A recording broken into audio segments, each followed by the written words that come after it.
After the death of Ahab, Moab rebelled against Israel. Now Ahaziah fell through the lattice in his upper chamber in Samaria, and lay sick. So he sent messengers, telling them, "Go, inquire of Beelzebub, the god of Ekron, whether I shall recover from this sickness." But the angel of the Lord said to Elijah the Tishbite, "Arise, go up to meet the messenger of the king of Samaria, and say to them, Is it because there is no God in Israel that you are going to inquire of Beelzebub, the god of Ekron? Now therefore thus says the Lord, You shall not come down from the bed to which you have gone up, but you shall surely die." So Elijah went. The messengers returned to the king, and he said to them, "Why have you returned?" And they said to him, "There came a man to meet us, and said to us, Go back to the king who sent you, and say to him, Thus says the Lord, Is it because there is no God in Israel that you are sending to inquire of Beelzebub, the god of Ekron? Therefore you shall not come down from the bed to which you have gone up, but you shall surely die." He said to them, "What kind of man was he who came to meet you and told you these things?" They answered him, "He wore a garment of hair with a belt of leather about his waist." And he said, "It is Elijah the Tishbite." Then the king sent to him a captain of 50 men with his 50. He went up to Elijah, who was sitting on the top of a hill, and said to him, "O man of God, the king says, Come down." But Elijah answered the captain of 50, "If I am a man of God, let fire come down from heaven and consume you and your 50. Then fire came down from heaven and consumed him and his 50. Again the king sent to him another captain of 50 men with his 50. And he answered and said to him, "O man of God, this is the king's order. Come down quickly." But Elijah answered them, "If I am a man of God, let fire come down from heaven and consume you and your 50. Then the fire of God came down from heaven and consumed him and his 50. Again the king sent the captain of a third 50 with his 50. And the third captain of 50 went up and came and fell on his knees before Elijah and entreated him, "O man of God, please let my life and the life of these 50 servants of yours be precious in your sight. Behold, fire came down from heaven and consumed the 2 former captains of 50 men with their 50s. But now let my life be precious in your sight." Then the angel of the Lord said to Elijah, "Go down with him, do not be afraid of him." So he arose and went down with him to the king, and said to him, "Thus says the Lord, because you have sent messengers to inquire of Beelzebub, the god of Ekron, is it because there is no God in Israel to inquire of his word? Therefore you shall not come down from the bed to which you have gone up, but you shall surely die." So he died according to the word of the Lord that Elijah had spoken. Jehoram became king in his place in the 2nd year of Jehoram the son of Jehoshaphat, king of Judah, because Ahaziah had no son. Now the rest of the acts of Ahaziah that he did, are they not written in the book of the Chronicles of the kings of Israel?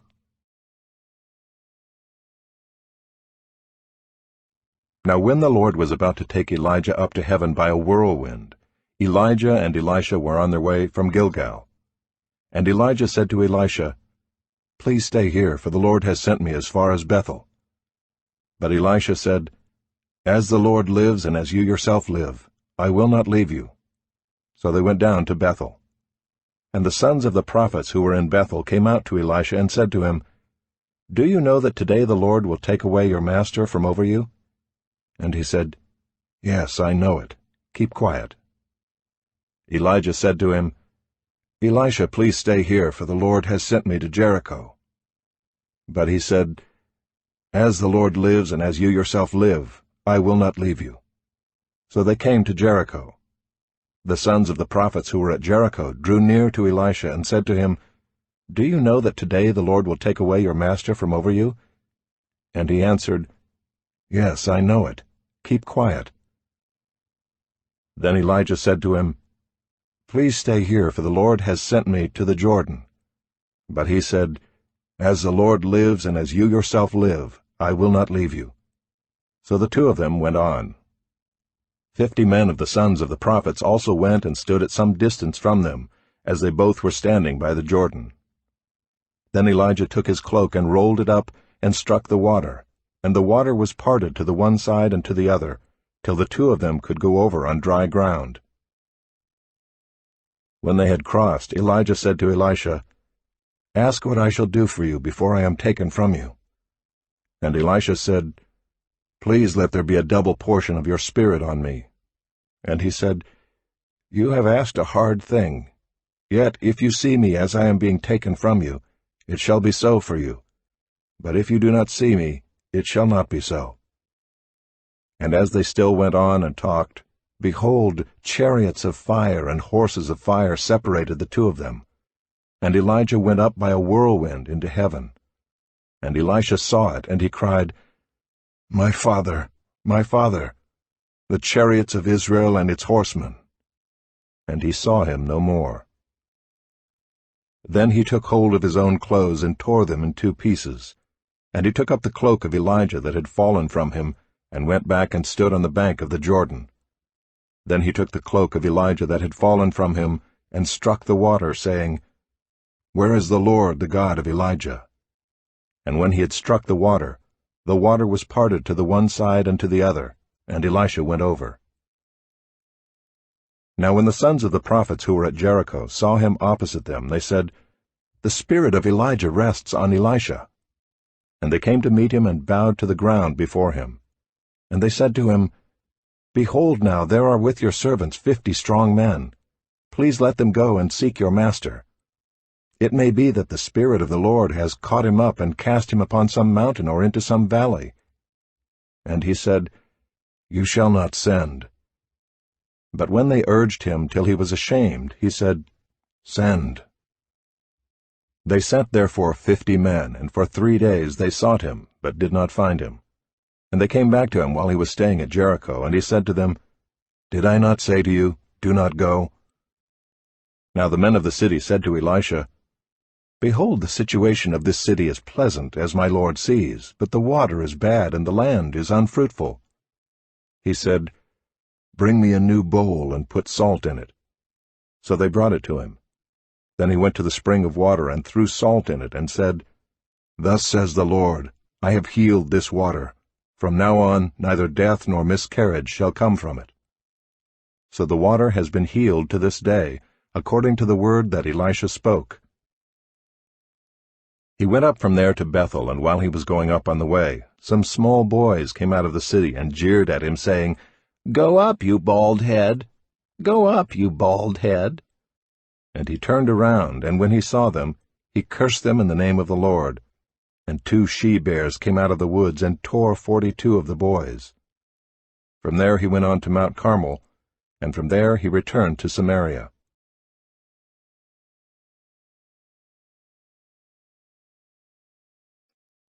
In the 18th year of Jehoshaphat king of Judah, Jehoram the son of Ahab became king over Israel in Samaria, and he reigned 12 years.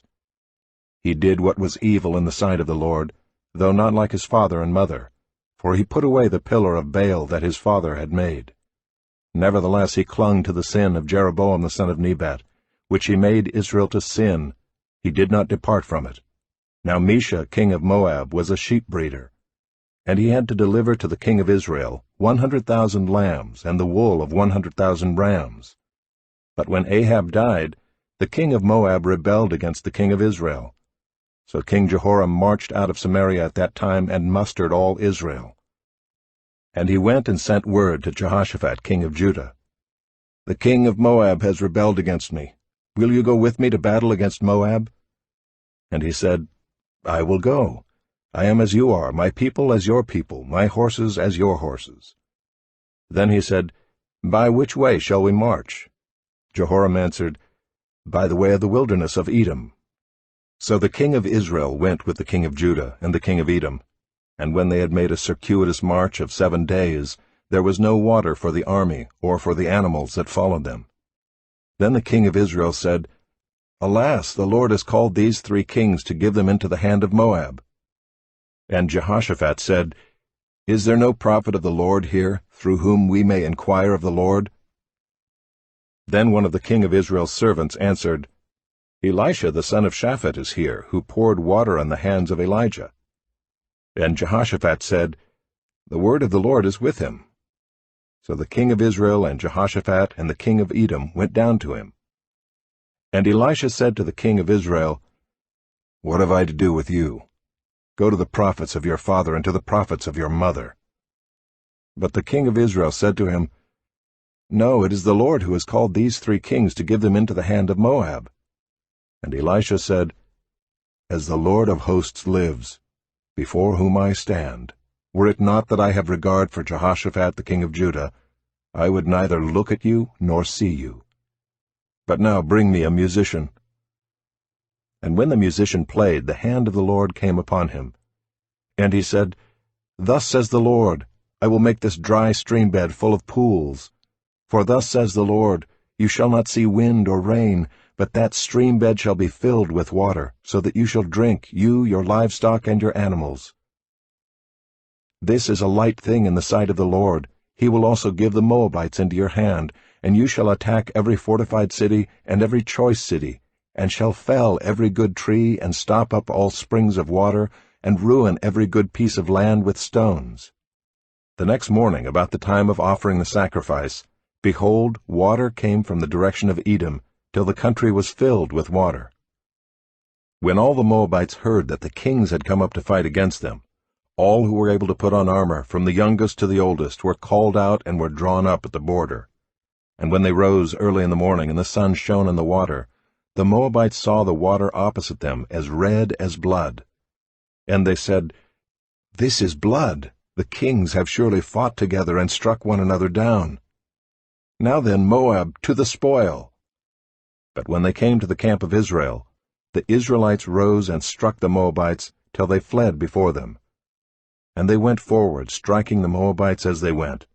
And they overthrew the cities, and on every good piece of land every man threw a stone until it was covered. They stopped every spring of water and felled all the good trees, till only its stones were left in Kir-Hareseth, and the slingers surrounded and attacked it. When the king of Moab saw that the battle was going against him, he took with him 700 swordsmen to break through opposite the king of Edom, but they could not. Then he took his oldest son, who was to reign in his place, and offered him for a burnt offering on the wall. And there came great wrath against Israel, and they withdrew from him and returned to their own land.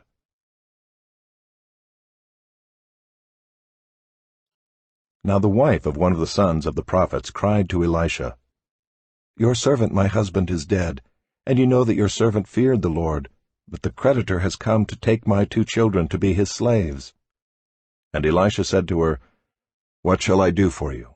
Tell me, what have you in the house?" And she said, "Your servant has nothing in the house except a jar of oil."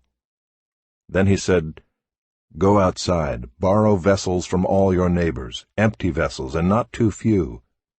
Then go in and shut the door behind yourself and your sons, and pour into all these vessels, and when one is full, set it aside."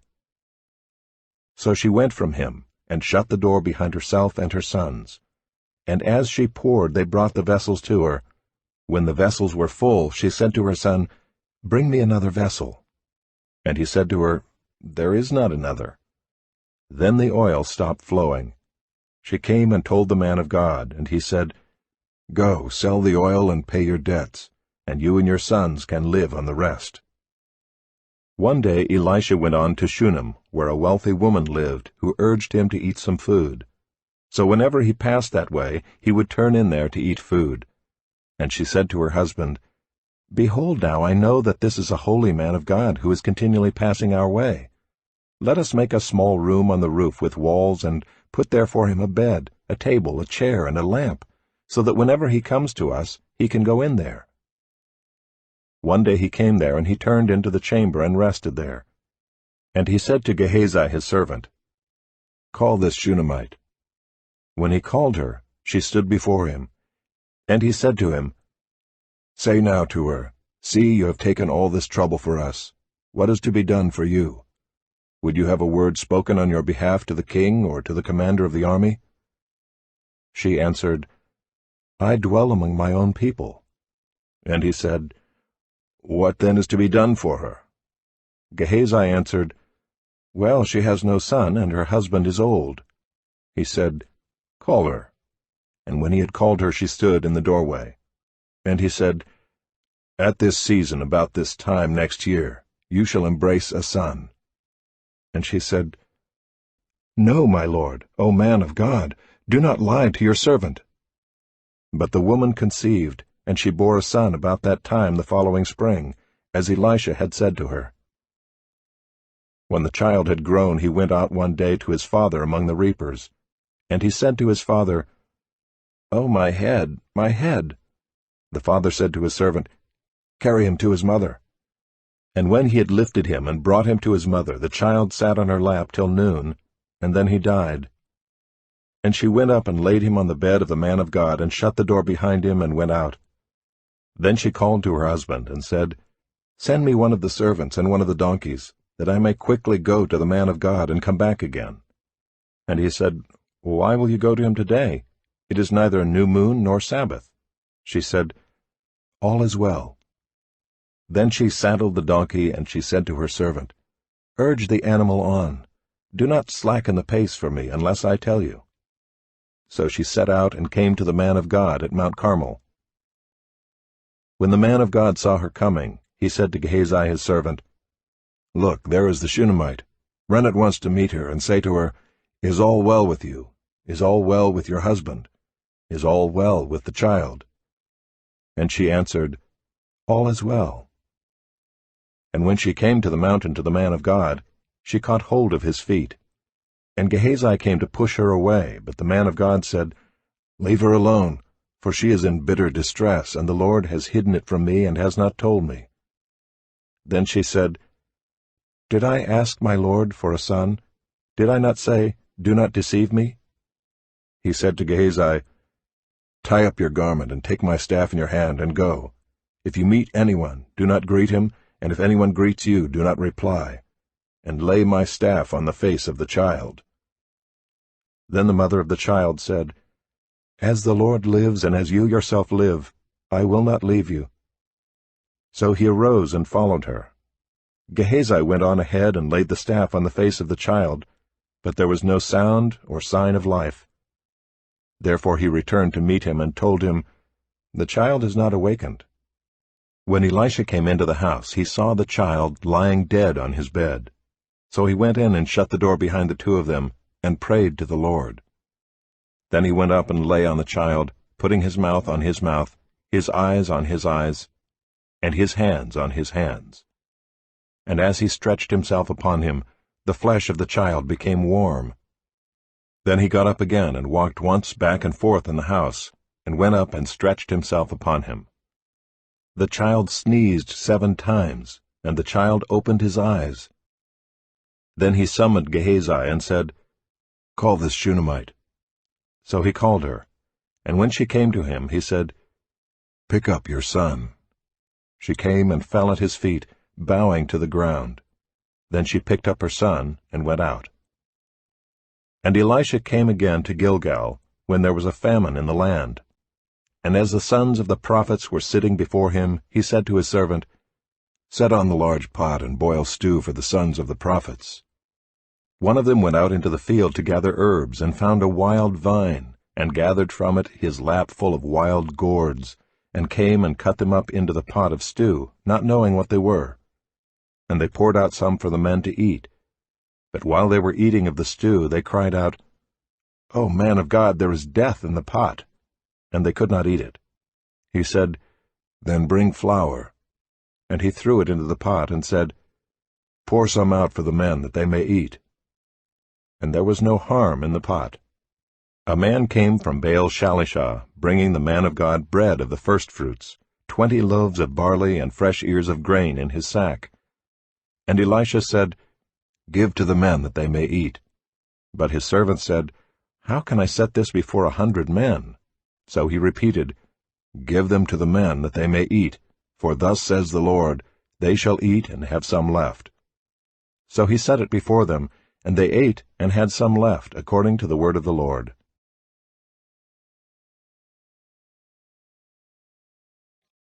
Naaman, commander of the army of the king of Syria, was a great man with his master and in high favor, because by him the Lord had given victory to Syria. He was a mighty man of valor, but he was a leper. Now the Syrians on one of their raids had carried off a little girl from the land of Israel, and she worked in the service of Naaman's wife. She said to her mistress, "Would that my lord were with the prophet who is in Samaria. He would cure him of his leprosy." So Naaman went in and told his lord, "Thus and so spoke the girl from the land of Israel." And the king of Syria said, "Go now, and I will send a letter to the king of Israel." So he went, taking with him 10 talents of silver, 6,000 shekels of gold, and 10 changes of clothing. And he brought the letter to the king of Israel, which read, "When this letter reaches you, know that I have sent to you Naaman my servant, that you may cure him of his leprosy." And when the king of Israel read the letter, he tore his clothes and said, "Am I God, to kill and to make alive, that this man sends word to me to cure a man of his leprosy? Only consider and see how he is seeking a quarrel with me." But when Elisha the man of God heard that the king of Israel had torn his clothes, he sent to the king, saying, "Why have you torn your clothes? Let him come now to me, that he may know that there is a prophet in Israel." So Naaman came with his horses and chariots, and stood at the door of Elisha's house. And Elisha sent a messenger to him, saying, "Go and wash in the Jordan 7 times, and your flesh shall be restored, and you shall be clean." But Naaman was angry, and went away, saying, "Behold, I thought that he would surely come out to me, and stand and call upon the name of the Lord his God, and wave his hand over the place, and cure the leper. Are not Abana and Pharpar, the rivers of Damascus, better than all the waters of Israel? Could I not wash in them and be clean?" So he turned and went away in a rage. But his servants came near and said to him, "My father, it is a great word the prophet has spoken to you. Will you not do it? Has he actually said to you, 'Wash and be clean'?"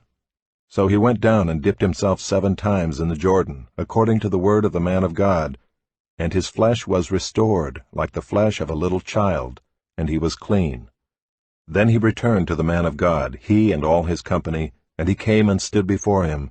And he said, "Behold, I know that there is no God in all the earth but in Israel. So accept now a present from your servant." But he said, "As the Lord lives before whom I stand, I will receive none." And he urged him to take it, but he refused.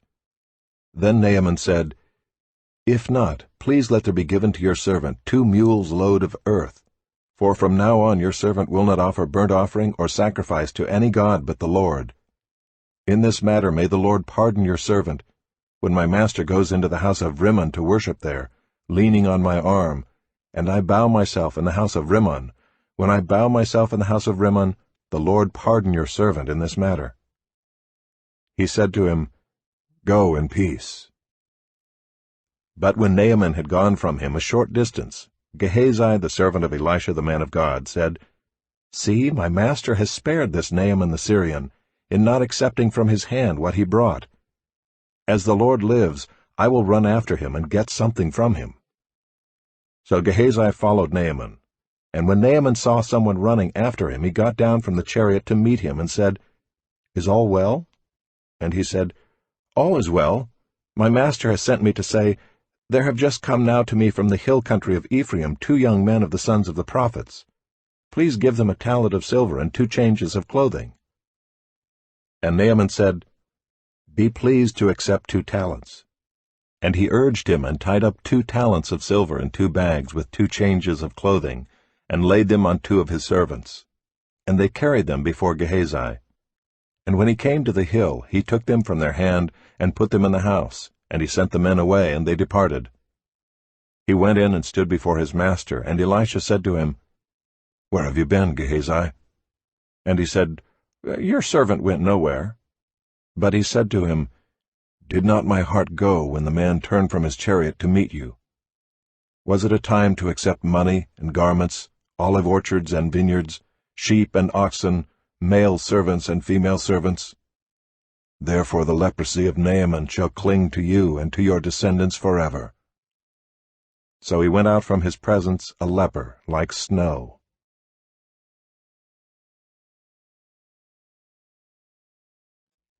Now the sons of the prophet said to Elisha, "See, the place where we dwell under your charge is too small for us.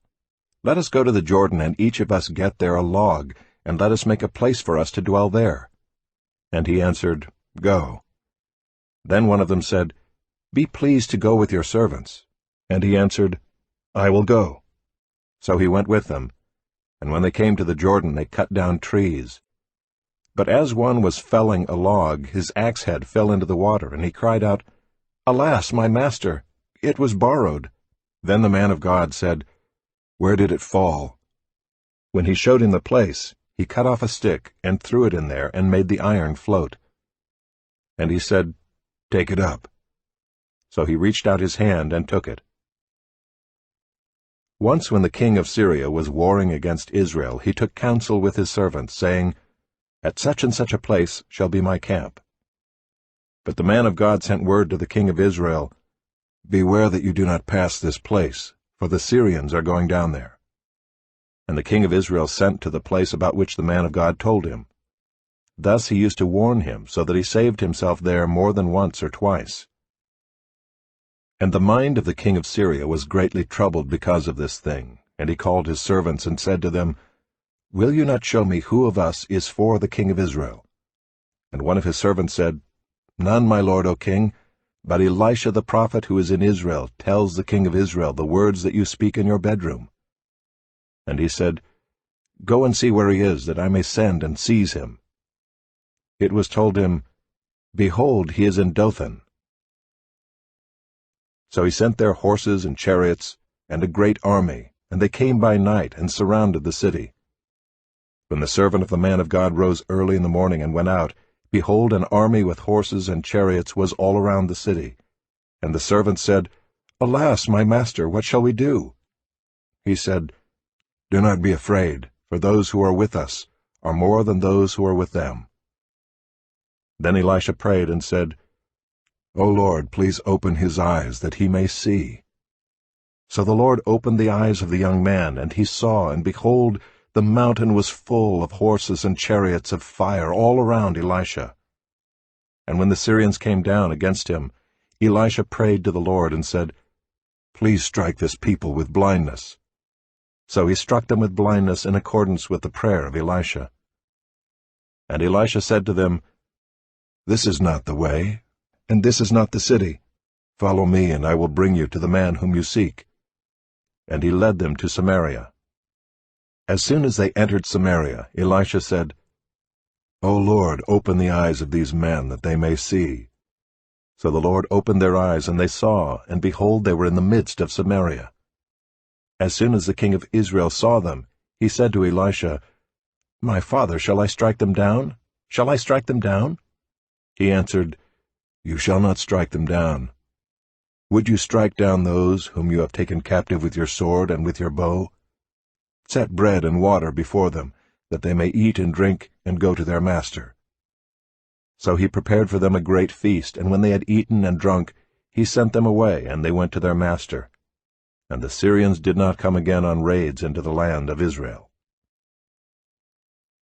Afterward Ben-Hadad, king of Syria, mustered his entire army and went up and besieged Samaria.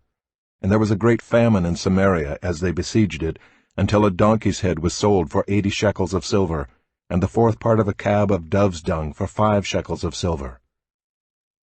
Now as the king of Israel was passing by on the wall, a woman cried out to him, saying, Help, my lord, O king! And he said, If the Lord will not help you, how shall I help you?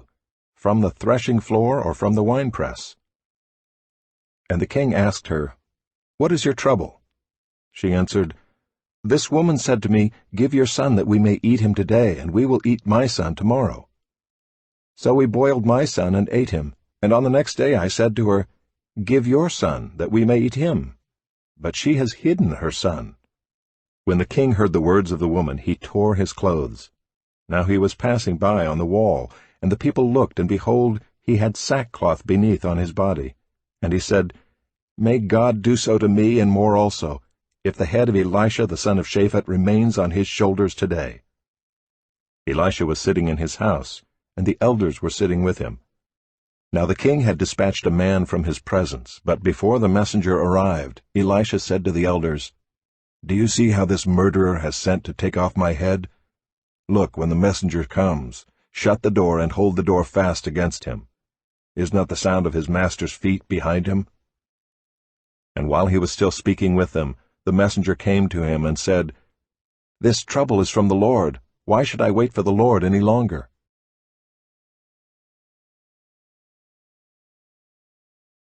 But Elisha said, "Hear the word of the Lord. Thus says the Lord, Tomorrow about this time a seah of fine flour shall be sold for a shekel, and 2 seahs of barley for a shekel at the gate of Samaria." Then the captain on whose hand the king leaned said to the man of God, "If the Lord himself should make windows in heaven, could this thing be?" But he said, "You shall see it with your own eyes, but you shall not eat of it." Now there were 4 men who were lepers at the entrance to the gate, and they said to one another, "Why are we sitting here until we die? If we say, 'Let us enter the city,' the famine is in the city, and we shall die there. And if we sit here, we die also. So now come, let us go over to the camp of the Syrians. If they spare our lives, we shall live, and if they kill us, we shall but die." So they arose at twilight to go to the camp of the Syrians. But when they came to the edge of the camp of the Syrians, behold, there was no one there. For the Lord had made the army of the Syrians hear the sound of chariots and of horses, the sound of a great army, so that they said to one another, "Behold, the king of Israel has hired against us the kings of the Hittites and the kings of Egypt to come against us." So they fled away in the twilight and abandoned their tents, their horses, and their donkeys, leaving the camp as it was, and fled for their lives. And when these lepers came to the edge of the camp, they went into a tent, and ate and drank, and they carried off silver and gold and clothing, and went and hid them. Then they came back and entered another tent, and carried off things from it, and went and hid them. Then they said to one another, "We are not doing right. This day is a day of good news. If we are silent and wait until the morning light, punishment will overtake us. Now therefore come, let us go and tell the king's household." So they came and called to the gatekeepers of the city, and told them, "We came to the camp of the Syrians, and behold, there was no one to be seen or heard there, nothing but the horses tied and the donkeys tied and the tents as they were." Then the gatekeepers called out, and it was told within the king's household. And the king rose in the night and said to his servants, "I will tell you what the Syrians have done to us. They know that we are hungry. Therefore they have gone out of the camp to hide themselves in the open country, thinking, when they come out of the city, we shall take them alive and get into the city." And one of his servants said, "Let some men take 5 of the remaining horses, seeing that those who are left here will fare like the whole multitude of Israel who have already perished. Let us send and see." So they took 2 horsemen, and the king sent them after the army of the Syrians, saying, "Go and see." So they went after them as far as the Jordan, and behold, all the way was littered with garments and equipment that the Syrians had thrown away in their haste. And the messengers returned and told the king. Then the people went out and plundered the camp of the Syrians. So a seah of fine flour was sold for a shekel, and 2 seahs of barley for a shekel, according to the word of the Lord. Now the king had appointed the captain on whose hand he leaned to have charge of the gate. And the people trampled him in the gate, so that he died, as the man of God had said when the king came down to him. For when the man of God had said to the king, 2 seahs of barley shall be sold for a shekel, and a seah of fine flour for a shekel about this time tomorrow in the gate of Samaria, the captain had answered the man of God, "If the Lord himself should make windows in heaven, could such a thing be?" And he had said, "You shall see it with your own eyes, but you shall not eat of it." And so it happened to him, for the people trampled him in the gate, and he died. Now Elisha had said to the woman whose son he had restored to life, "Arise and depart with your household, and sojourn wherever you can, for the Lord has called for a famine, and it will come upon the land for 7 years." So the woman arose and did according to the word of the man of God. She went with her household, and sojourned in the land of the Philistines 7 years. At the end of the 7 years, when the woman returned from the land of the Philistines, she went to appeal to the king for her house and her land. Now the king was talking with Gehazi the servant of the man of God, saying, "Tell me all the great things that Elisha has done." And while he was telling the king how Elisha had restored the dead to life, behold, the woman whose son he had restored to life appealed to the king for her house and her land. And Gehazi said, "My lord, O king, here is the woman, and here is her son whom Elisha restored to life." And when the king asked the woman, she told him. So the king appointed an official for her, saying, "Restore all that was hers, together with all the produce of the fields, from the day that she left the land until now." Now Elisha came to Damascus. Ben-Hadad the king of Syria was sick, and when it was told him, "The man of God has come here," the king said to Hazael, "Take a present with you, and go to meet the man of God, and inquire of the Lord through him, saying, Shall I recover from this sickness?" So Hazael went to meet him, and took a present with him, all kinds of goods of Damascus, 40 camel loads. When he came and stood before him, he said, "Your son Ben-Hadad, king of Syria, has sent me to you, saying, Shall I recover from this sickness?" And Elisha said to him, "Go, say to him, You shall certainly recover. But the Lord has shown me that he shall certainly die." And he fixed his gaze and stared at him until he was embarrassed. And the man of God wept. And Hazael said, "Why does my lord weep?" He answered, "Because I know the evil that you will do to the people of Israel.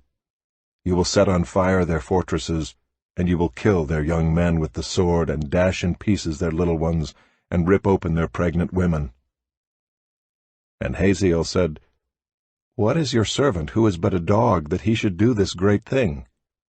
Elisha answered, "The Lord has shown me that you are to be king over Syria." Then he departed from Elisha and came to his master, who said to him, "What did Elisha say to you?" And he answered, "He told me that you would certainly recover." But the next day he took the bedcloth and dipped it in water and spread it over his face till he died. And Hazael became king in his place.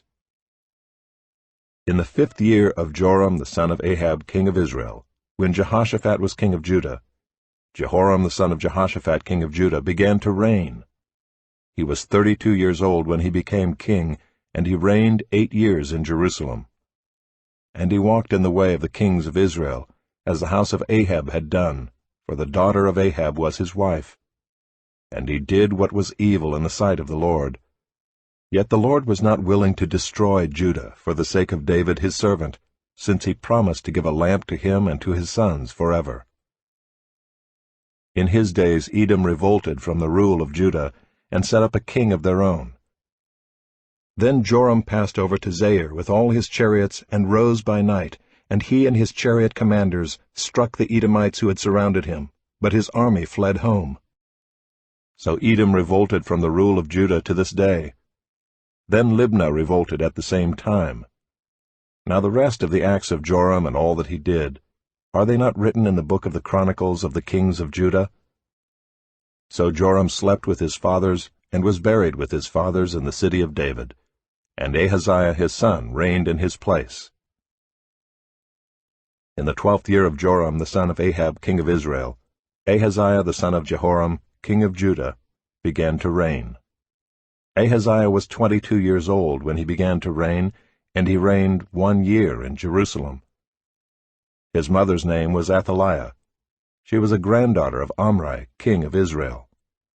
He also walked in the way of the house of Ahab, and did what was evil in the sight of the Lord, as the house of Ahab had done, for he was son-in-law to the house of Ahab. He went with Joram the son of Ahab to make war against Hazael, king of Syria, at Ramoth-Gilead. And the Syrians wounded Joram. And King Joram returned to be healed in Jezreel of the wounds that the Syrians had given him at Ramah, when he fought against Hazael, king of Syria. And Ahaziah the son of Jehoram, king of Judah, went down to see Joram the son of Ahab in Jezreel, because he was sick. Then Elisha the prophet called one of the sons of the prophets, and said to him, "Tie up your garments, and take this flask of oil in your hand, and go to Ramoth-Gilead. And when you arrive, look there for Jehu the son of Jehoshaphat, son of Nimshi. And go in and have him rise from among his fellows, and lead him to an inner chamber, Then take the flask of oil and pour it on his head, and say, Thus says the Lord, I anoint you king over Israel. Then open the door and flee, do not linger. So the young man, the servant of the prophet, went to Ramoth-Gilead. And when he came, behold, the commanders of the army were in council. And he said, I have a word for you, O commander. And Jehu said, To which of us all? And he said, To you, O commander. So he arose and went into the house, and the young man poured the oil on his head, saying to him, Thus says the Lord, the God of Israel, I anoint you king over the people of the Lord, over Israel. And you shall strike down the house of Ahab your master, so that I may avenge on Jezebel the blood of my servants the prophets, and the blood of all the servants of the Lord. For the whole house of Ahab shall perish, and I will cut off from Ahab every male, bond or free, in Israel. And I will make the house of Ahab like the house of Jeroboam the son of Nebat, and like the house of Baasha the son of Ahijah. And the dogs shall eat Jezebel in the territory of Jezreel, and none shall bury her. Then he opened the door and fled. When Jehu came out to the servants of his master, they said to him, Is all well? Why did this mad fellow come to you? And he said to them, You know the fellow and his talk. And they said, That is not true. Tell us now. And he said, Thus and so he spoke to me, saying, Thus says the Lord, I anoint you king over Israel. Then in haste every man of them took his garment and put it under him on the bare steps, and they blew the trumpet and proclaimed, Jehu is king. Thus Jehu the son of Jehoshaphat the son of Nimshi conspired against Joram. Now Joram with all Israel had been on guard at Ramoth-Gilead against Hazael king of Syria. But King Joram had returned to be healed in Jezreel of the wounds that the Syrians had given him, when he fought with Hazael king of Syria. So Jehu said, If this is your decision, then let no one slip out of the city to go and tell the news in Jezreel. Then Jehu mounted his chariot and went to Jezreel, for Joram lay there. And Ahaziah king of Judah had come down to visit Joram. Now the watchman was standing on the tower in Jezreel, and he saw the company of Jehu as he came, and said, I see a company. And Joram said, Take a horseman and send to meet them, and let him say, Is it peace? So a man on horseback went to meet him and said, Thus says the king, Is it peace? And Jehu said, What do you have to do with peace? Turn around and ride behind me. And the watchman reported, saying, The messenger reached them, but he is not coming back. Then he sent out a second horseman, who came to them and said, Thus the king has said, Is it peace? And Jehu answered, What do you have to do with peace? Turn around and ride behind me. Again the watchman reported, He reached them, but he is not coming back. And the driving is like the driving of Jehu the son of Nimshi, for he drives furiously. Joram said, Make ready. And they made ready his chariot. Then Joram king of Israel and Ahaziah king of Judah set out, each in his chariot, and went to meet Jehu, and met him at the property of Naboth the Jezreelite. And when Joram saw Jehu, he said, Is it peace, Jehu? He answered, What peace can there be, so long as the whorings and the sorceries of your mother Jezebel are so many? Then Joram reined about and fled, saying to Ahaziah, Treachery, O Ahaziah! And Jehu drew his bow with his full strength, and shot Joram between the shoulders, so that the arrow pierced his heart, and he sank in his chariot. Jehu said to Bidkar his aide, Take him up and throw him on the plot of ground belonging to Naboth the Jezreelite. For remember when you and I rode side by side behind Ahab his father, how the Lord made this pronouncement against him. As surely as I saw yesterday the blood of Naboth and the blood of his sons, declares the Lord, I will repay you on this plot of ground. Now therefore take him up and throw him on the plot of ground, in accordance with the word of the Lord. When Ahaziah the king of Judah saw this, he fled in the direction of Beth-Hagan. And Jehu pursued him and said, Shoot him also. And they shot him in the chariot at the ascent of Gur, which is by Ibleam. And he fled to Megiddo and died there. his servants carried him in a chariot to Jerusalem, and buried him in his tomb with his fathers in the city of David. In the 11th year of Joram the son of Ahab, Ahaziah began to reign over Judah. When Jehu came to Jezreel, Jezebel heard of it, and she painted her eyes and adorned her head, and looked out of the window. And as Jehu entered the gate, she said, "Is it peace, you Zimri, murderer of your master?" And he lifted up his face to the window and said, "Who is on my side? Who?" 2 or 3 eunuchs looked out at him. He said, "Throw her down." So they threw her down, and some of her blood spattered on the wall and on the horses, and they trampled on her. Then he went in and ate and drank, and he said, "See now to this cursed woman, and bury her, for she is a king's daughter." But when they went to bury her, they found no more of her than the skull and the feet and the palms of her hands. When they came back and told him, he said, "This is the word of the Lord which he spoke by his servant Elijah the Tishbite. In the territory of Jezreel, the dogs shall eat the flesh of Jezebel, and the corpse of Jezebel shall be as dung on the face of the field in the territory of Jezreel, so that no one can say, 'This is Jezebel.'" Now Ahab had 70 sons in Samaria. So Jehu wrote letters and sent them to Samaria, to the rulers of the city, to the elders, and to the guardians of the sons of Ahab, saying, "Now then, as soon as this letter comes to you, seeing your master's sons are with you, and there are with you chariots and horses, fortified cities also, and weapons, select the best and fittest of your master's sons, and set him on his father's throne, and fight for your master's house." But they were exceedingly afraid, and said, "Behold, the 2 kings could not stand before him. How then can we stand?" So he who was over the palace, and he who was over the city, together with the elders and the guardians, sent to Jehu, saying, "We are your servants, and we will do all that you tell us. We will not make anyone king.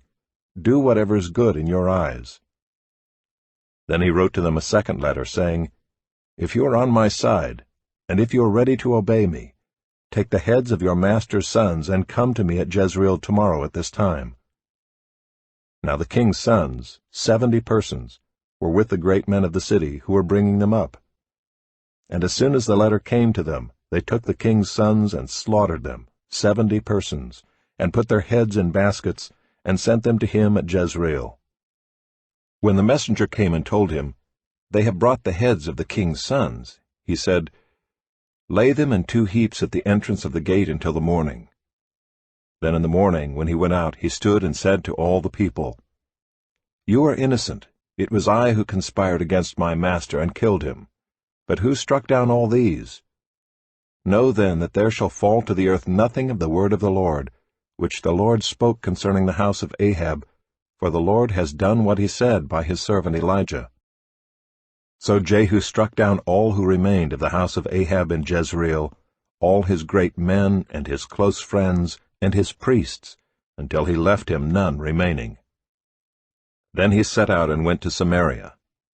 On the way, when he was at Beth-Eked of the shepherds, Jehu met the relatives of Ahaziah king of Judah, and he said, "Who are you?" And they answered, "We are the relatives of Ahaziah, and we came down to visit the royal princes and the sons of the queen mother." He said, "Take them alive." And they took them alive and slaughtered them at the pit of Beth-Eked, 42 persons, and he spared none of them. And when he departed from there, he met Jehonadab the son of Rechab coming to meet him. And he greeted him and said to him, "Is your heart true to my heart as mine is to yours?" And Jehonadab answered, "It is." Jehu said, "If it is, give me your hand."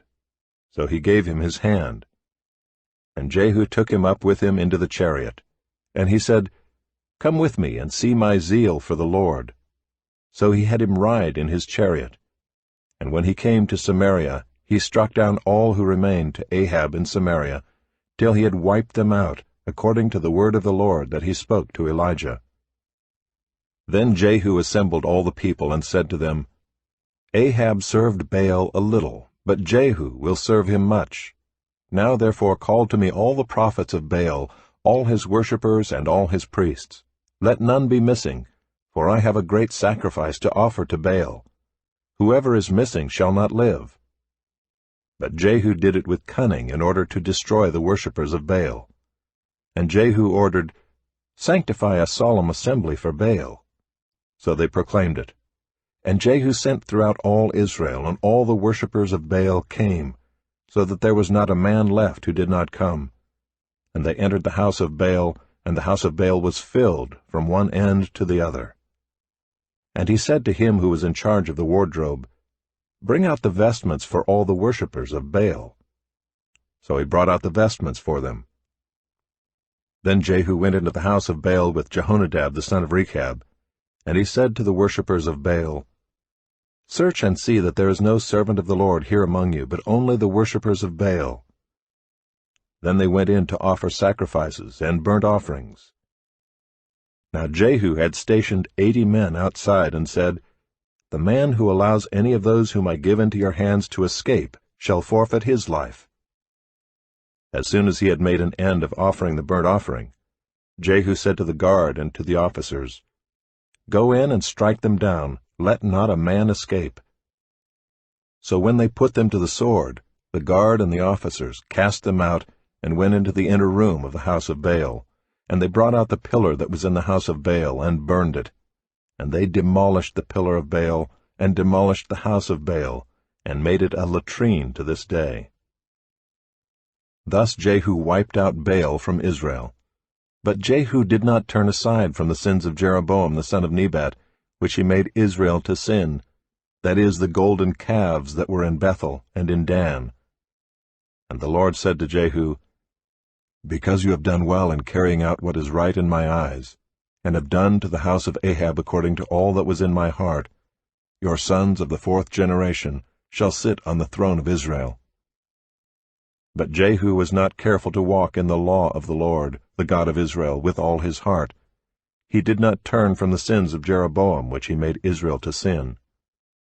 In those days the Lord began to cut off parts of Israel. Hazael defeated them throughout the territory of Israel, from the Jordan eastward, all the land of Gilead, the Gadites and the Reubenites and the Manassites, from Aroer, which is by the valley of the Arnon, that is, Gilead and Bashan. Now the rest of the acts of Jehu and all that he did, and all his might, are they not written in the book of the Chronicles of the kings of Israel? So Jehu slept with his fathers, and they buried him in Samaria. And Jehoahaz his son reigned in his place. The time that Jehu reigned over Israel in Samaria was 28 years.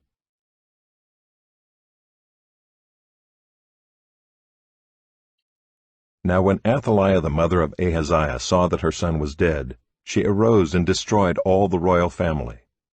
But Jehosheba, the daughter of King Joram, sister of Ahaziah, took Joash the son of Ahaziah, and stole him away from among the king's sons who were being put to death, and she put him and his nurse in a bedroom. Thus they hid him from Athaliah, so that he was not put to death. And he remained with her 6 years, hidden in the house of the Lord, while Athaliah reigned over the land. But in the 7th year Jehoiada sent and brought the captains of the Kerites and of the guards, and had them come to him in the house of the Lord. And he made a covenant with them, and put them under oath in the house of the Lord, and he showed them the king's son. And he commanded them, "This is the thing that you shall do. 1/3 of you, those who come off duty on the Sabbath, and guard the king's house, another third being at the gate Sur, and a third at the gate behind the guards, shall guard the palace. And the 2 divisions of you, which come on duty in force on the Sabbath, and guard the house of the Lord on behalf of the king, shall surround the king, each with his weapons in his hand, and whoever approaches the ranks is to be put to death. Be with the king when he goes out and when he comes in." The captains did according to all that Jehoiada the priest commanded, and they each brought his men who were to go off duty on the Sabbath, with those who were to come on duty on the Sabbath, and they came to Jehoiada the priest. And the priest gave to the captains the spears and shields that had been King David's, which were in the house of the Lord. And the guards stood, every man with his weapons in his hand, from the south side of the house to the north side of the house, around the altar and the house on behalf of the king. Then he brought out the king's son, and put the crown on him, and gave him the testimony. And they proclaimed him king and anointed him, and they clapped their hands and said, "Long live the king!" When Athaliah heard the noise of the guard and of the people, she went into the house of the Lord to the people. And when she looked, there was the king standing by the pillar, according to the custom, and the captains and the trumpeters beside the king, and all the people of the land rejoicing and blowing trumpets. And Athaliah tore her clothes and cried, "Treason! Treason!" Then Jehoiada the priest commanded the captains who were set over the army, "Bring her out between the ranks, and put to death with the sword anyone who follows her." For the priest said, "Let her not be put to death in the house of the Lord." So they laid hands on her, and she went through the horses' entrance to the king's house, and there she was put to death. And Jehoiada made a covenant between the Lord and the king and people, that they should be the Lord's people, and also between the king and the people. Then all the people of the land went to the house of Baal and tore it down. His altars and his images they broke in pieces, and they killed Mattan the priest of Baal before the altars. And the priest posted watchmen over the house of the Lord. And he took the captains, the Kerites, the guards, and all the people of the land, and they brought the king down from the house of the Lord, marching through the gate of the guards to the king's house. And he took his seat on the throne of the kings. So all the people of the land rejoiced, and the city was quiet after Athaliah had been put to death with the sword at the king's house. Jehoash was 7 years old when he began to reign.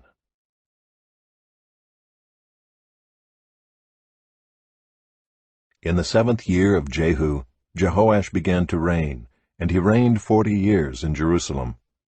His mother's name was Zibiah of Beersheba. And Jehoash did what was right in the eyes of the Lord all his days, because Jehoiada the priest instructed him. Nevertheless, the high places were not taken away. The people continued to sacrifice and make offerings on the high places.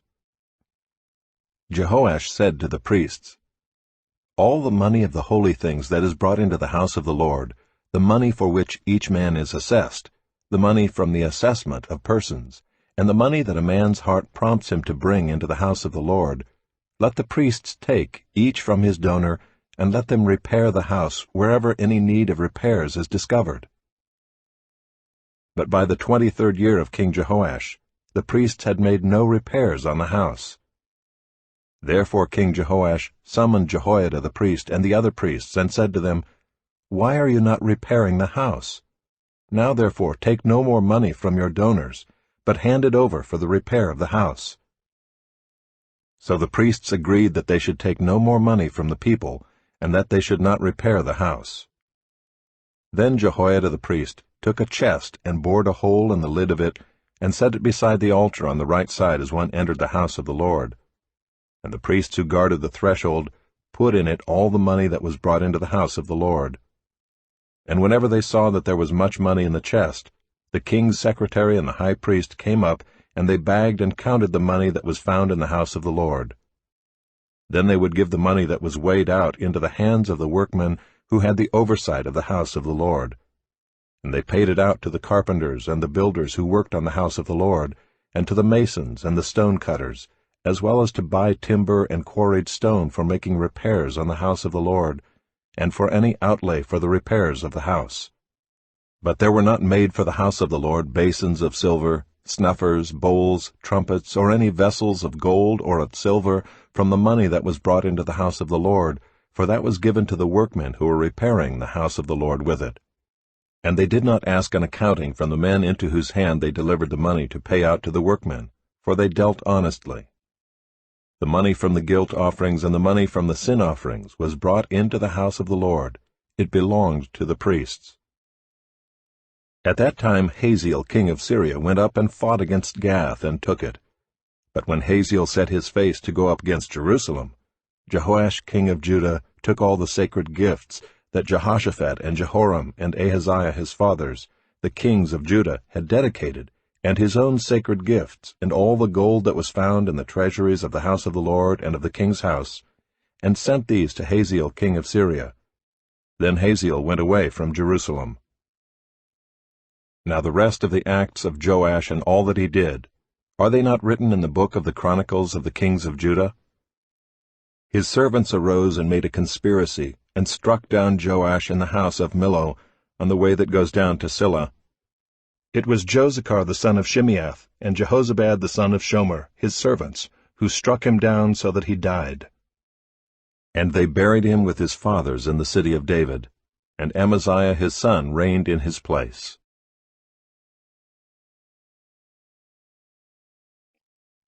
In the 23rd year of Joash the son of Ahaziah, king of Judah, Jehoahaz the son of Jehu began to reign over Israel in Samaria, and he reigned 17 years.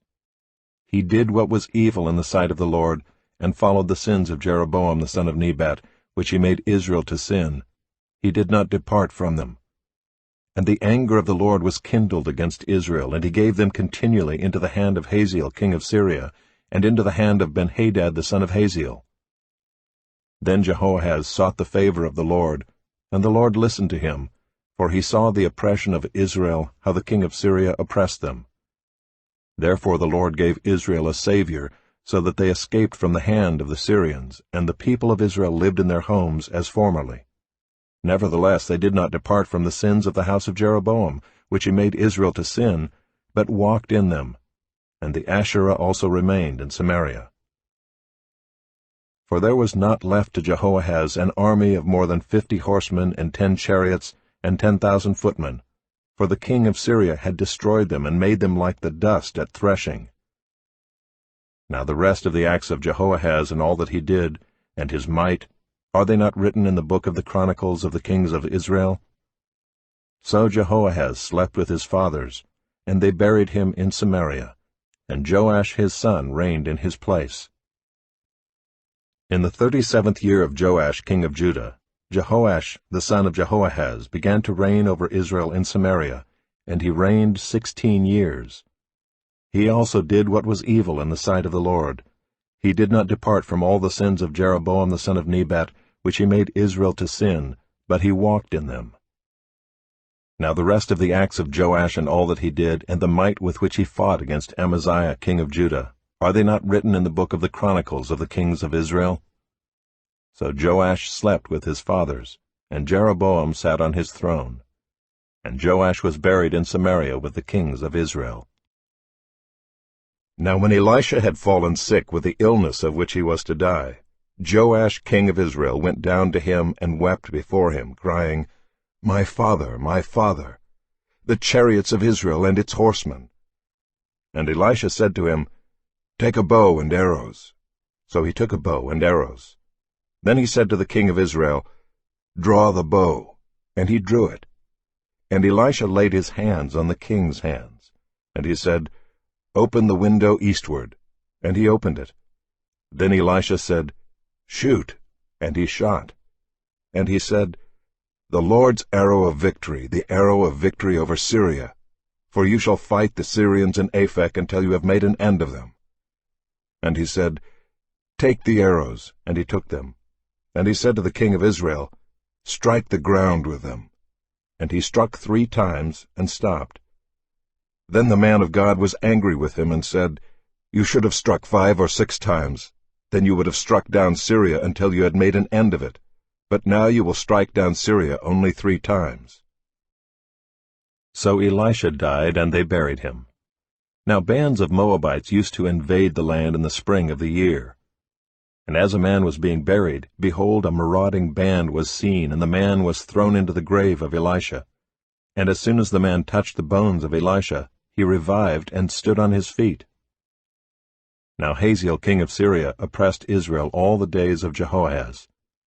But the Lord was gracious to them and had compassion on them, and he turned toward them because of his covenant with Abraham, Isaac, and Jacob, and would not destroy them, nor has he cast them from his presence until now. When Hazael king of Syria died, Benhadad his son became king in his place. Then Jehoash the son of Jehoahaz took again from Benhadad the son of Hazael the cities that he had taken from Jehoahaz his father in war. 3 times Joash defeated him and recovered the cities of Israel.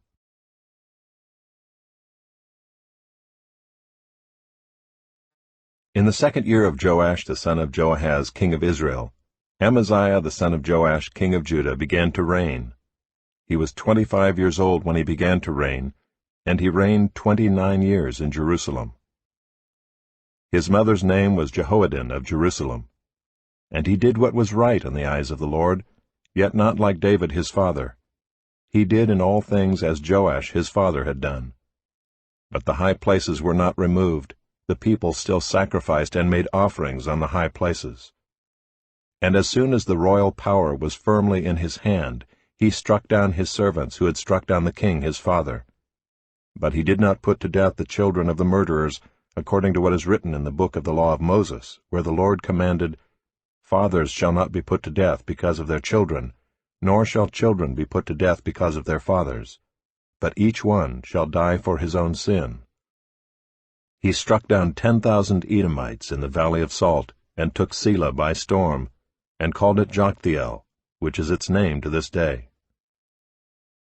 Then Amaziah sent messengers to Jehoash, the son of Jehoahaz, son of Jehu, king of Israel, saying, "Come, let us look one another in the face."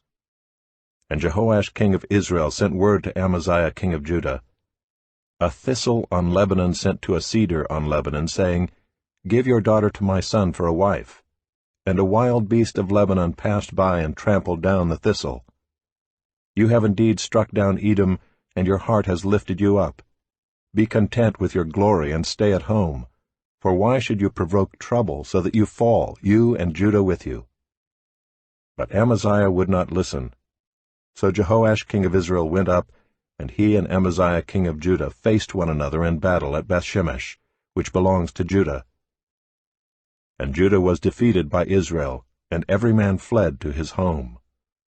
And Jehoash king of Israel captured Amaziah king of Judah, the son of Jehoash, son of Ahaziah, at Bethshemesh, and came to Jerusalem and broke down the wall of Jerusalem for 400 cubits, from the Ephraim gate to the corner gate.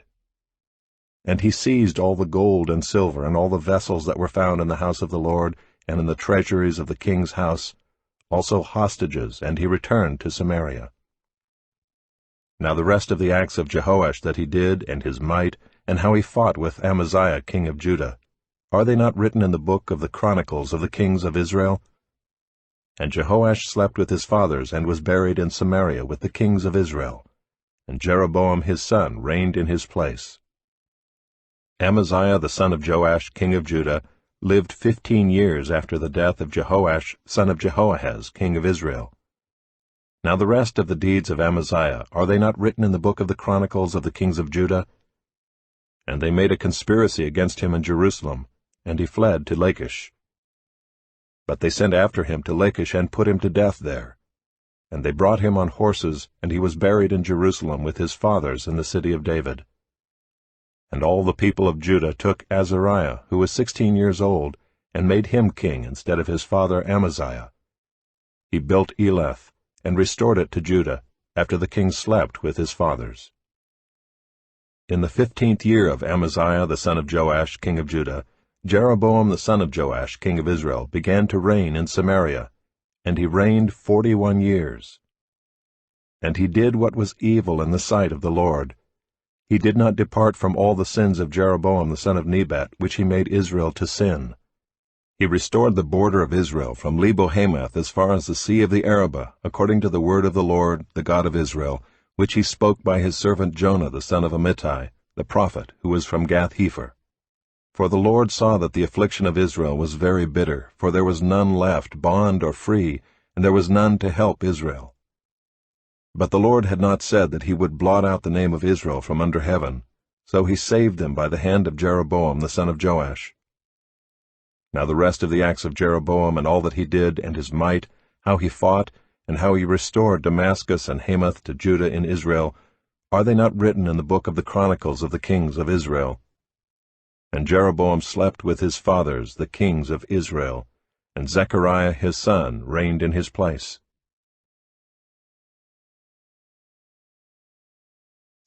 In the 27th year of Jeroboam king of Israel, Azariah the son of Amaziah king of Judah began to reign. He was 16 years old when he began to reign, and he reigned 52 years in Jerusalem. His mother's name was Jechaliah of Jerusalem. And he did what was right in the eyes of the Lord, according to all that his father Amaziah had done. Nevertheless the high places were not taken away. The people still sacrificed and made offerings on the high places. And the Lord touched the king so that he was a leper to the day of his death, and he lived in a separate house. And Jotham the king's son was over the household, governing the people of the land. Now the rest of the acts of Azariah and all that he did, are they not written in the book of the Chronicles of the kings of Judah? And Azariah slept with his fathers, and they buried him with his fathers in the city of David, and Jotham his son reigned in his place. In the 38th year of Azariah king of Judah, Zechariah the son of Jeroboam reigned over Israel in Samaria 6 months. And he did what was evil in the sight of the Lord, as his fathers had done. He did not depart from the sins of Jeroboam the son of Nebat, which he made Israel to sin. Shallum the son of Jabesh conspired against him, and struck him down at Ibleam, and put him to death, and reigned in his place. Now the rest of the deeds of Zechariah, behold, they are written in the book of the Chronicles of the kings of Israel. This was the promise of the Lord that he gave to Jehu: Your sons shall sit on the throne of Israel to the 4th generation. And so it came to pass. Shallum the son of Jabesh began to reign in the 39th year of Uzziah king of Judah, and he reigned 1 month in Samaria. Then Menahem the son of Gadai came up from Tirzah, and came to Samaria. And he struck down Shallum the son of Jabesh in Samaria, and put him to death, and reigned in his place. Now the rest of the deeds of Shallum and the conspiracy that he made, behold, they are written in the book of the Chronicles of the kings of Israel. At that time Menahem sacked Tiphsah, and all who were in it and its territory from Tirzah on, because they did not open it to him. Therefore he sacked it, and he ripped open all the women in it who were pregnant. In the 39th year of Azariah king of Judah, Menahem the son of Gadai began to reign over Israel, and he reigned 10 years in Samaria. And he did what was evil in the sight of the Lord. He did not depart all his days from all the sins of Jeroboam the son of Nebat, which he made Israel to sin. Pul, the king of Assyria, came against the land, and Menahem gave Pul 1,000 talents of silver, that he might help him to confirm his hold on the royal power. Menahem exacted the money from Israel, that is, from all the wealthy men, 50 shekels of silver from every man, to give to the king of Assyria. So the king of Assyria turned back and did not stay there in the land. Now the rest of the deeds of Menahem and all that he did, are they not written in the book of the Chronicles of the kings of Israel? And Menahem slept with his father, and Pekahiah his son reigned in his place. In the 50th year of Azariah king of Judah, Pekahiah the son of Menahem began to reign over Israel in Samaria, and he reigned 2 years. And he did what was evil in the sight of the Lord. He did not turn away from the sins of Jeroboam the son of Nebat, which he made Israel to sin. And Pekah the son of Remaliah his captain conspired against him with 50 men of the people of Gilead, and struck him down in Samaria, in the citadel of the king's house with Argob and Ariah. He put him to death, and reigned in his place. Now the rest of the deeds of Pekahiah and all that he did, behold, they are written in the book of the Chronicles of the kings of Israel. In the 52nd year of Azariah king of Judah, Pekah the son of Remaliah began to reign over Israel in Samaria, and he reigned 20 years. And he did what was evil in the sight of the Lord. He did not depart from the sins of Jeroboam the son of Nebat, which he made Israel to sin. In the days of Pekah king of Israel, Tiglath-Pileser king of Assyria came and captured Ijon, Abel-Beth-Maachah, Genoa, Kadesh, Hazor, Gilead, and Galilee, all the land of Naphtali, and he carried the people captive to Assyria. Then Hoshea the son of Elah made a conspiracy against Pekah the son of Remaliah, and struck him down and put him to death, and reigned in his place, in the 20th year of Jotham the son of Uzziah. Now the rest of the acts of Pekah and all that he did, behold, they are written in the book of the Chronicles of the kings of Israel. In the 2nd year of Pekah the son of Remaliah, king of Israel, Jotham the son of Uzziah, king of Judah, began to reign. He was 25 years old when he began to reign, and he reigned 16 years in Jerusalem. His mother's name was Jerusha, the daughter of Zadok. And he did what was right in the eyes of the Lord, according to all that his father Uzziah had done. Nevertheless, the high places were not removed. The people still sacrificed and made offerings on the high places. He built the upper gate of the house of the Lord. Now the rest of the acts of Jotham and all that he did, are they not written in the book of the Chronicles of the kings of Judah? In those days the Lord began to send Rezin the king of Syria and Pekah the son of Remaliah against Judah. Jotham slept with his fathers, and was buried with his fathers in the city of David his father, and Ahaz his son reigned in his place.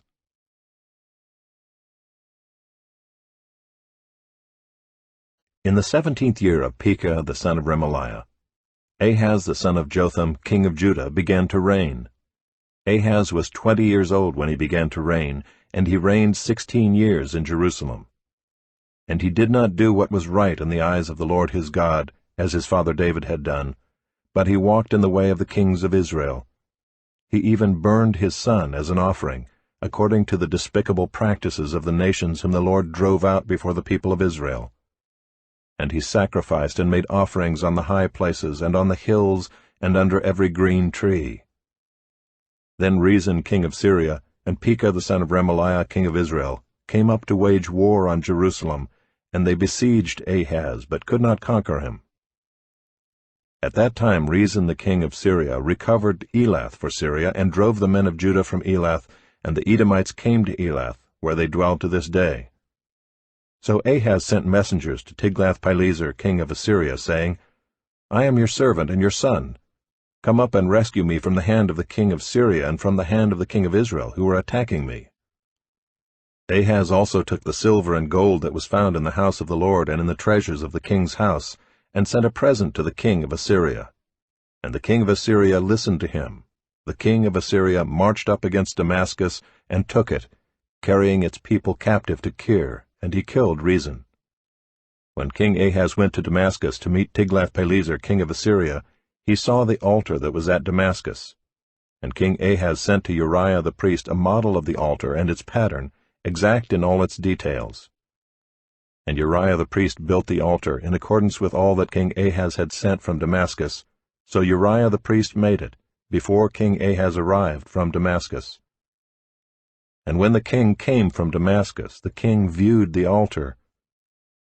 Then the king drew near to the altar and went up on it, and burned his burnt offering and his grain offering, and poured his drink offering, and threw the blood of his peace offerings on the altar. And the bronze altar that was before the Lord he removed from the front of the house, from the place between his altar and the house of the Lord, and put it on the north side of his altar. And King Ahaz commanded Uriah the priest, saying, On the great altar burn the morning burnt offering and the evening grain offering, and the king's burnt offering and his grain offering, with the burnt offering of all the people of the land, and their grain offering and their drink offering. And throw on it all the blood of the burnt offering, and all the blood of the sacrifice. But the bronze altar shall be for me to inquire by. Uriah the priest did all this, as King Ahaz commanded. And King Ahaz cut off the frames of the stands, and removed the basin from them. And he took down the sea from off the bronze oxen that were under it, and put it on a stone pedestal. And the covered way for the Sabbath that had been built inside the house and the outer entrance for the king he caused to go around the house of the Lord, because of the king of Assyria. Now the rest of the acts of Ahaz that he did, are they not written in the book of the Chronicles of the kings of Judah? And Ahaz slept with his fathers, and was buried with his fathers in the city of David, and Hezekiah his son reigned in his place. In the 12th year of Ahaz king of Judah, Hoshea the son of Elah began to reign in Samaria over Israel, and he reigned 9 years. And he did what was evil in the sight of the Lord, yet not as the kings of Israel who were before him. Against him came up Shalmaneser king of Assyria, and Hoshea became his vassal and paid him tribute. But the king of Assyria found treachery in Hoshea, for he had sent messengers to So king of Egypt, and offered no tribute to the king of Assyria, as he had done year by year. Therefore the king of Assyria shut him up and bound him in prison. Then the king of Assyria invaded all the land and came to Samaria, and for 3 years he besieged it. In the 9th year of Hoshea, the king of Assyria captured Samaria, and he carried the Israelites away to Assyria, and placed them in Halah, and on the Habor, the river of Gozan, and in the cities of the Medes. And this occurred because the people of Israel had sinned against the Lord their God, who had brought them up out of the land of Egypt from under the hand of Pharaoh king of Egypt, and had feared other gods, and walked in the customs of the nations whom the Lord drove out before the people of Israel, and in the customs that the kings of Israel had practiced. And the people of Israel did secretly against the Lord their God things that were not right. They built for themselves high places in all their towns, from watchtower to fortified city. They set up for themselves pillars and asherim on every high hill and under every green tree, and there they made offerings on all the high places, as the nations did whom the Lord carried away before them.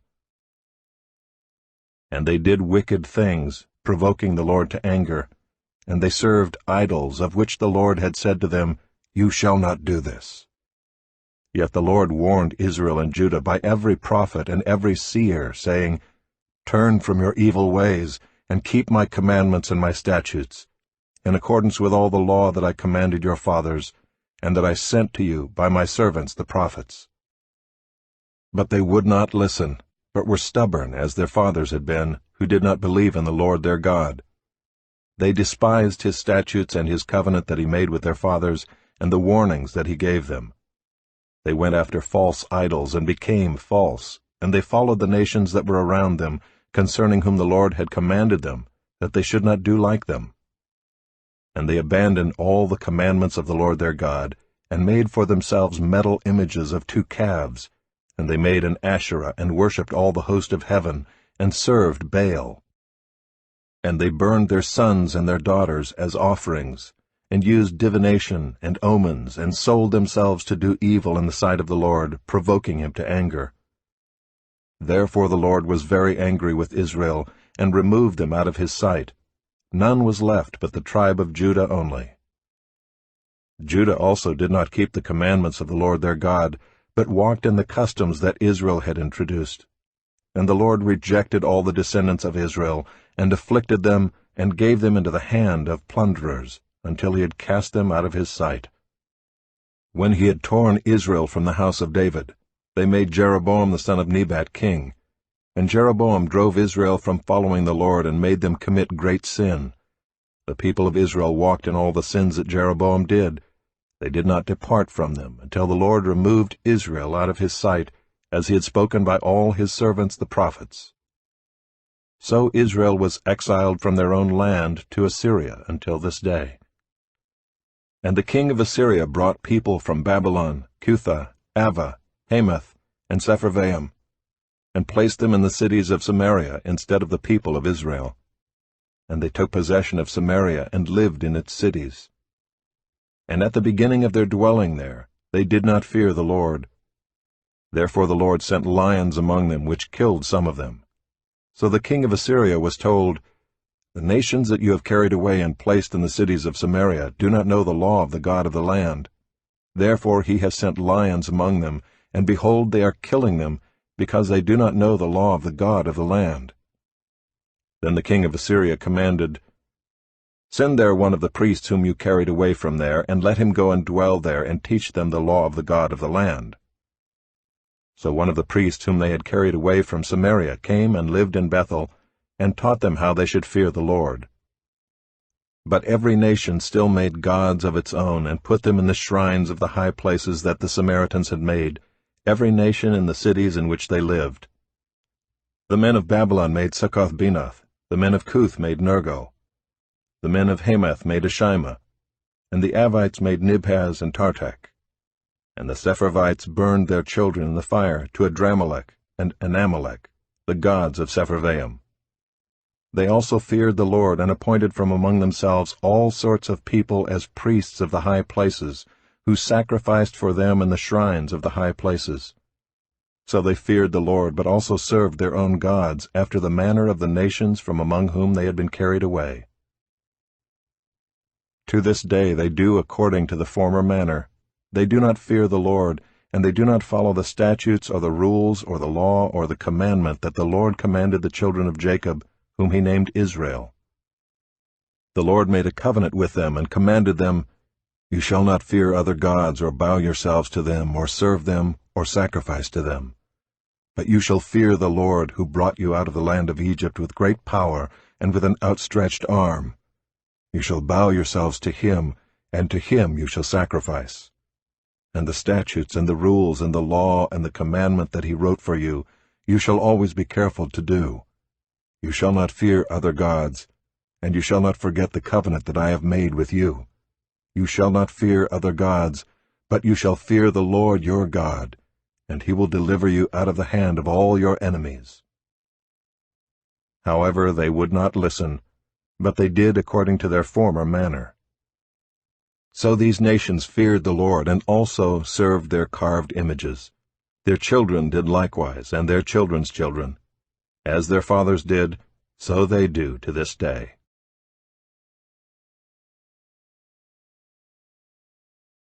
In the 3rd year of Hoshea son of Elah, king of Israel, Hezekiah the son of Ahaz, king of Judah, began to reign. He was 25 years old when he began to reign, and he reigned 29 years in Jerusalem. His mother's name was Abi, the daughter of Zechariah. And he did what was right in the eyes of the Lord, according to all that David his father had done. He removed the high places and broke the pillars and cut down the Asherah. And he broke in pieces the bronze serpent that Moses had made, for until those days the people of Israel had made offerings to it. It was called Nehushtan. He trusted in the Lord, the God of Israel, so that there was none like him among all the kings of Judah after him, nor among those who were before him. For he held fast to the Lord. He did not depart from following him, but kept the commandments that the Lord commanded Moses. And the Lord was with him wherever he went out, he prospered. He rebelled against the king of Assyria and would not serve him. He struck down the Philistines as far as Gaza and its territory, from watchtower to fortified city. In the 4th year of King Hezekiah, which was the 7th year of Hoshea son of Elah, king of Israel, Shalmaneser king of Assyria came up against Samaria and besieged it. And at the end of 3 years he took it.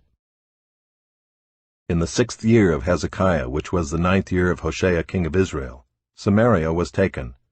The king of Assyria carried the Israelites away to Assyria, and put them in Halah, and on the Habor, the river of Gozan, and in the cities of the Medes, because they did not obey the voice of the Lord their God, but transgressed his covenant, even all that Moses the servant of the Lord commanded.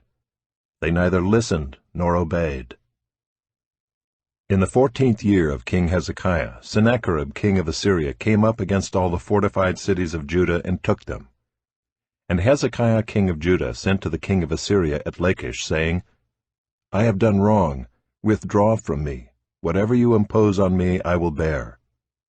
And the king of Assyria required of Hezekiah king of Judah 300 talents of silver and 30 talents of gold. And Hezekiah gave him all the silver that was found in the house of the Lord and in the treasuries of the king's house. At that time Hezekiah stripped the gold from the doors of the temple of the Lord, and from the doorposts that Hezekiah king of Judah had overlaid, and gave it to the king of Assyria. And the king of Assyria sent the Tartan, the Rabsaris, and the Rabshakeh, with a great army from Lachish to King Hezekiah at Jerusalem. And they went up and came to Jerusalem. When they arrived, they came and stood by the conduit of the upper pool, which is on the highway to the washer's field. And when they called for the king, there came out to them Eliakim the son of Hilkiah, who was over the household, and Shebna the secretary, and Joah the son of Asaph the recorder. And the Rabshakeh said to them, "Say to Hezekiah, Thus says the great king, the king of Assyria, On what do you rest this trust of yours? Do you think that mere words are strategy and power for war? In whom do you now trust, that you have rebelled against me? Behold, you are trusting now in Egypt, that broken reed of a staff, which will pierce the hand of any man who leans on it. Such is Pharaoh king of Egypt to all who trust in him. But if you say to me, We trust in the Lord our God, is it not he whose high places and altars Hezekiah has removed, saying to Judah and to Jerusalem, You shall worship before this altar in Jerusalem? Come now, make a wager with my master the king of Assyria. I will give you 2,000 horses, if you are able on your part to set riders on them. How then can you repulse a single captain among the least of my master's servants, when you trust in Egypt for chariots and for horsemen? Moreover, is it without the Lord that I have come up against this place to destroy it? The Lord said to me, Go up against this land and destroy it. Then Eliakim the son of Hilkiah and Shebna and Joah said to the Rabshakeh, Please speak to your servants in Aramaic, for we understand it. Do not speak to us in the language of Judah within the hearing of the people who are on the wall. But the Rabshakeh said to them, Has my master sent me to speak these words to your master and to you, and not to the men sitting on the wall, who are doomed with you to eat their own dung and to drink their own urine? Then the Rabshakeh stood and called out in a loud voice in the language of Judah, Hear the word of the great king, the king of Assyria. Thus says the king, Do not let Hezekiah deceive you, for he will not be able to deliver you out of my hand. Do not let Hezekiah make you trust in the Lord by saying, The Lord will surely deliver us, and this city will not be given into the hand of the king of Assyria. Do not listen to Hezekiah, for thus says the king of Assyria, Make your peace with me and come out to me. Then each one of you will eat of his own vine, and each one of his own fig tree, and each one of you will drink the water of his own cistern, until I come and take you away to a land like your own land, a land of grain and wine, a land of bread and vineyards, a land of olive trees and honey, that you may live and not die. And do not listen to Hezekiah when he misleads you by saying, The Lord will deliver us. Has any of the gods of the nations ever delivered his land out of the hand of the king of Assyria?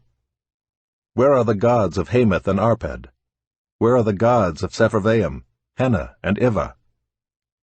Have they delivered Samaria out of my hand?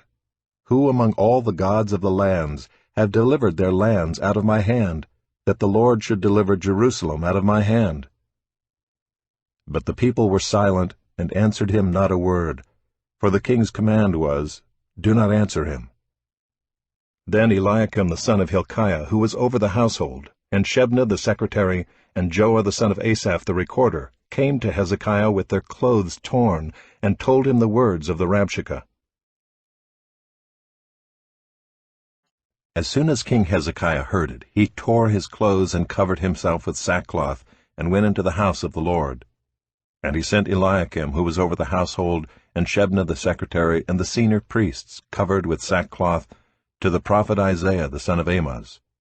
They said to him, Thus says Hezekiah, This day is a day of distress, of rebuke, and of disgrace. Children have come to the point of birth, and there is no strength to bring them forth. It may be that the Lord your God heard all the words of the Rabshakeh, whom his master the king of Assyria has sent to mock the living God, and will rebuke the words that the Lord your God has heard. Therefore lift up your prayer for the remnant that is left. When the servants of King Hezekiah came to Isaiah, Isaiah said to them, Say to your master, Thus says the Lord, Do not be afraid because of the words that you have heard, with which the servants of the king of Assyria have reviled me. Behold, I will put a spirit in him, so that he shall hear a rumor and return to his own land. And I will make him fall by the sword in his own land. The Rabshakeh returned and found the king of Assyria fighting against Libnah, for he heard that the king had left Lachish. Now the king heard concerning Tirhakah, king of Cush, Behold, he has set out to fight against you. So he sent messengers again to Hezekiah, saying, Thus shall you speak to Hezekiah king of Judah. Do not let your God in whom you trust deceive you by promising that Jerusalem will not be given into the hand of the king of Assyria. Behold, you have heard what the kings of Assyria have done to all lands, devoting them to destruction. And shall you be delivered? Have the gods of the nations delivered them, the nations that my fathers destroyed, Gozan, Haran, Rezeph, and the people of Eden who were in Telassar? Where is the king of Hamath, the king of Arpad, the king of the city of Sepharvaim, the king of Hena, or the king of Ivah? Hezekiah received the letter from the hand of the messengers and read it. And Hezekiah went up to the house of the Lord and spread it before the Lord. And Hezekiah prayed before the Lord and said, O Lord, the God of Israel, enthroned above the cherubim, You are the God, you alone, of all the kingdoms of the earth. You have made heaven and earth. Incline your ear, O Lord, and hear. Open your eyes, O Lord, and see, and hear the words of Sennacherib, which he has sent to mock the living God. Truly, O Lord, the kings of Assyria have laid waste the nations and their lands, and have cast their gods into the fire, for they were not gods, but the work of men's hands, wood and stone. Therefore they were destroyed. So now, O Lord our God, save us, please, from his hand, that all the kingdoms of the earth may know that you, O Lord, are God alone. Then Isaiah the son of Amoz sent to Hezekiah, saying, Thus says the Lord, the God of Israel, Your prayer to me about Sennacherib king of Assyria I have heard. This is the word that the Lord has spoken concerning him. She despises you, she scorns you, the virgin daughter of Zion. She wags her head behind you, the daughter of Jerusalem. Whom have you mocked and reviled? Against whom have you raised your voice, and lifted your eyes to the heights? Against the Holy One of Israel. By your messengers you have mocked the Lord, and you have said, With my many chariots I have gone up the heights of the mountains to the far recesses of Lebanon. I felled its tallest cedars, its choicest cypresses. I entered its farthest lodging place, its most fruitful forest. I dug wells and drank foreign waters, and I dried up with the sole of my foot all the streams of Egypt. Have you not heard that I determined it long ago? I planned from days of old what now I bring to pass, that you should turn fortified cities into heaps of ruins, while their inhabitants, shorn of strength, are dismayed and confounded, and have become like plants of the field and like tender grass, like grass on the housetops, blighted before it is grown. But I know you're sitting down, and you're going out and coming in, and you're raging against me. Because you have raged against me, and your complacency has come into my ears, I will put my hook in your nose and my bit in your mouth, and I will turn you back on the way by which you came. And this shall be the sign for you. This year eat what grows of itself, and in the second year what springs of the same. Then in the third year sow and reap and plant vineyards, and eat their fruit. And the surviving remnant of the house of Judah shall again take root downward and bear fruit upward. For out of Jerusalem shall go a remnant, and out of Mount Zion a band of survivors. The zeal of the Lord will do this. Therefore thus says the Lord concerning the king of Assyria, He shall not come into this city or shoot an arrow there, or come before it with a shield, or cast up a siege mound against it. By the way that he came, by the same he shall return, and he shall not come into this city, declares the Lord. For I will defend this city to save it, for my own sake, and for the sake of my servant David. And that night the angel of the Lord went out and struck down 185,000 in the camp of the Assyrians. And when people arose early in the morning, behold, these were all dead bodies. Then Sennacherib king of Assyria departed and went home and lived at Nineveh. And as he was worshipping in the house of Nisroch his god, Adramelech and Sharezer his sons struck him down with the sword and escaped into the land of Ararat. And Esarhaddon his son reigned in his place.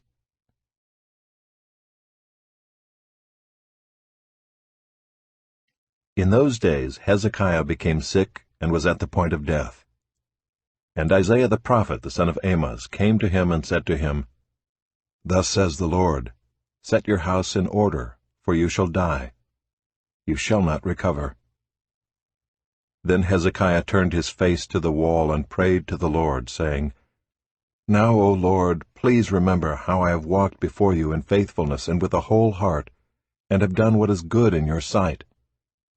And Hezekiah wept bitterly.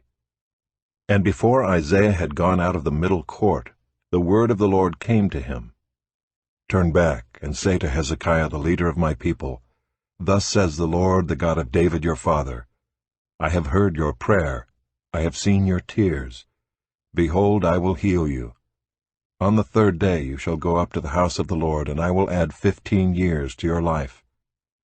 I will deliver you and this city out of the hand of the king of Assyria, and I will defend this city for my own sake, and for my servant David's sake.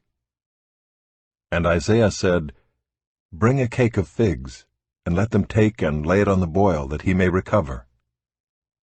And Hezekiah said to Isaiah, What shall be the sign that the Lord will heal me, and that I shall go up to the house of the Lord on the 3rd day? And Isaiah said, This shall be the sign to you from the Lord, that the Lord will do the thing that he has promised. Shall the shadow go forward 10 steps, or go back 10 steps? And Hezekiah answered, It is an easy thing for the shadow to lengthen 10 steps. Rather let the shadow go back 10 steps. And Isaiah the prophet called to the Lord, and he brought the shadow back 10 steps, by which it had gone down on the steps of Ahaz. At that time Merodach-Baladan, the son of Baladan king of Babylon, sent envoys with letters and a present to Hezekiah, for he heard that Hezekiah had been sick. And Hezekiah welcomed them, and he showed them all his treasure house, the silver, the gold, the spices, the precious oil, his armory, all that was found in his storehouses. There was nothing in his house or in all his realm that Hezekiah did not show them. Then Isaiah the prophet came to King Hezekiah and said to him, What did these men say, and from where did they come to you? And Hezekiah said, They have come from a far country, from Babylon. He said, What have they seen in your house? And Hezekiah answered, They have seen all that is in my house. There is nothing in my storehouses that I did not show them.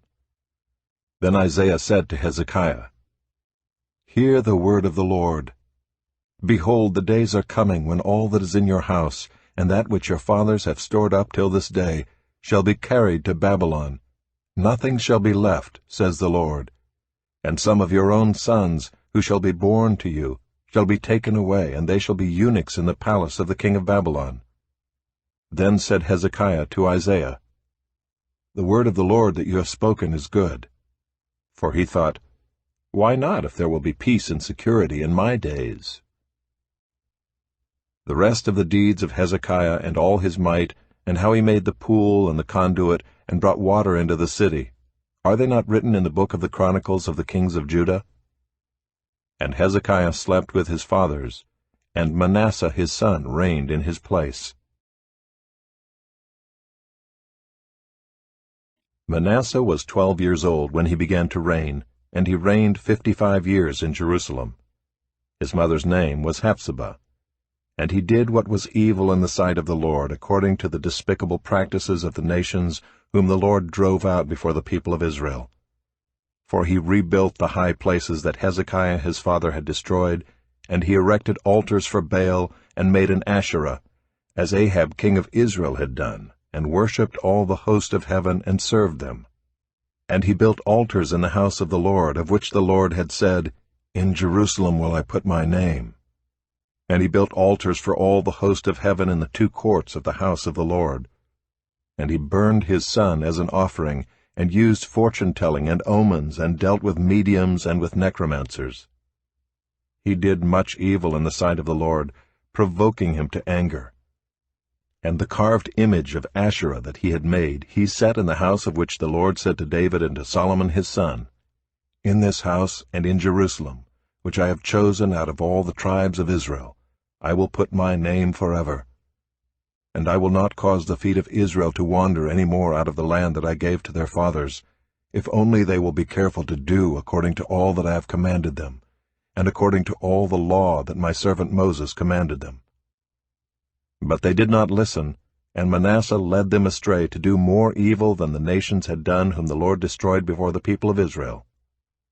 And the Lord said by his servants the prophets, Because Manasseh king of Judah has committed these abominations, and has done things more evil than all that the Amorites did who were before him, and has made Judah also to sin with his idols, therefore thus says the Lord, the God of Israel, Behold, I am bringing upon Jerusalem and Judah such disaster that the ears of everyone who hears of it will tingle.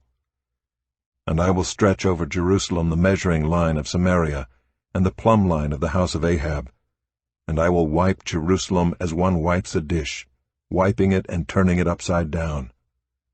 And I will forsake the remnant of my heritage, and give them into the hand of their enemies, and they shall become a prey and a spoil to all their enemies, because they have done what is evil in my sight, and have provoked me to anger, since the day their fathers came out of Egypt, even to this day.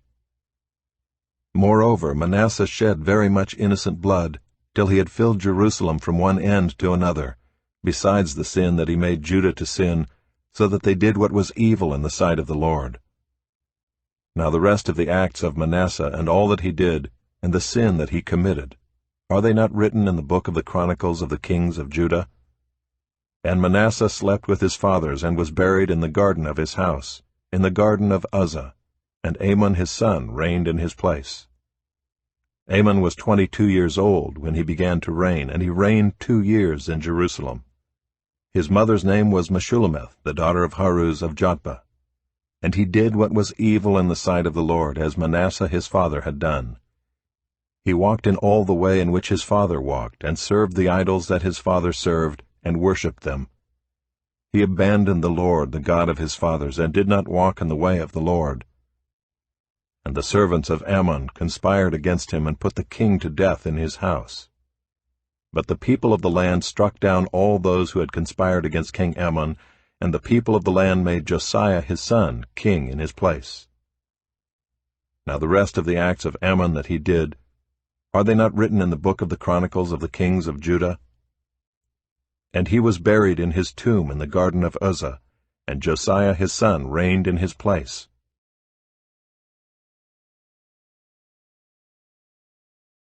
Josiah was 8 years old when he began to reign, and he reigned 31 years in Jerusalem. His mother's name was Jedidah, the daughter of Adaiah, of Bozkath. And he did what was right in the eyes of the Lord, and walked in all the way of David his father, and he did not turn aside to the right or to the left. In the 18th year of King Josiah, the king sent Shaphan the son of Azaliah, son of Meshullam, the secretary, to the house of the Lord, saying, Go up to Hilkiah the high priest, that he may count the money that has been brought into the house of the Lord, which the keepers of the threshold have collected from the people. And let it be given into the hand of the workmen, who have the oversight of the house of the Lord, and let them give it to the workmen who are at the house of the Lord, repairing the house, that is, to the carpenters, and to the builders, and to the masons, and let them use it for buying timber and quarried stone to repair the house. But no accounting shall be asked from them for the money that is delivered into their hand, for they deal honestly. And Hilkiah the high priest said to Shaphan the secretary, I have found the book of the law in the house of the Lord. And Hilkiah gave the book to Shaphan, and he read it. And Shaphan the secretary came to the king and reported to the king, Your servants have emptied out the money that was found in the house, and have delivered it into the hand of the workmen who have the oversight of the house of the Lord. Then Shaphan the secretary told the king, Hilkiah the priest has given me a book. And Shaphan read it before the king. When the king heard the words of the book of the law, he tore his clothes. And the king commanded Hilkiah the priest, and Ahikam the son of Shaphan, and Achbor the son of Micaiah, and Shaphan the secretary, and Isaiah the king's servant, saying, Go, inquire of the Lord for me, and for the people, and for all Judah, concerning the words of this book that has been found. For great is the wrath of the Lord that is kindled against us, because our fathers have not obeyed the words of this book, to do according to all that is written concerning us. So Hilkiah the priest, and Ahikam, and Achbor, and Shaphan, and Isaiah went to Huldah the prophetess, the wife of Shallum, the son of Tikvah, son of Harhas, keeper of the wardrobe. Now she lived in Jerusalem in the 2nd quarter, and they talked with her. And she said to them, Thus says the Lord, the God of Israel, Tell the man who sent you to me, Thus says the Lord, Behold, I will bring disaster upon this place and upon its inhabitants, all the words of the book that the king of Judah has read, because they have forsaken me and have made offerings to other gods, that they might provoke me to anger with all the work of their hands. Therefore my wrath will be kindled against this place, and it will not be quenched. But to the king of Judah, who sent you to inquire of the Lord, thus shall you say to him, Thus says the Lord, the God of Israel, regarding the words that you have heard, because your heart was penitent, and you humbled yourself before the Lord, when you heard how I spoke against this place and against its inhabitants, that they should become a desolation and a curse, and you have torn your clothes and wept before me. I also have heard you, declares the Lord. Therefore, behold, I will gather you to your fathers, and you shall be gathered to your grave in peace, and your eyes shall not see all the disaster that I will bring upon this place. And they brought back word to the king.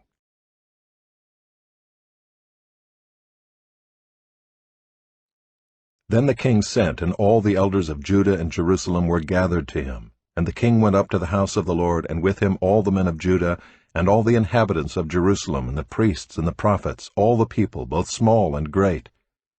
And he read in their hearing all the words of the book of the covenant that had been found in the house of the Lord.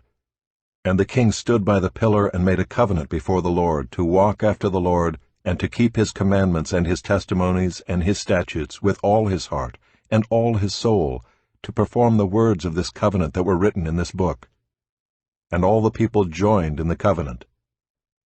And the king commanded Hilkiah the high priest, and the priests of the second order, and the keepers of the threshold, to bring out of the temple of the Lord all the vessels made for Baal, for Asherah, and for all the host of heaven.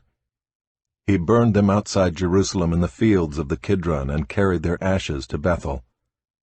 And he deposed the priests whom the kings of Judah had ordained to make offerings in the high places at the cities of Judah and around Jerusalem, those also who burned incense to Baal, to the sun and the moon and the constellations, and all the host of the heavens. And he brought out the Asherah from the house of the Lord, outside Jerusalem, to the brook Kidron, and burned it at the brook Kidron, and beat it to dust, and cast the dust of it upon the graves of the common people.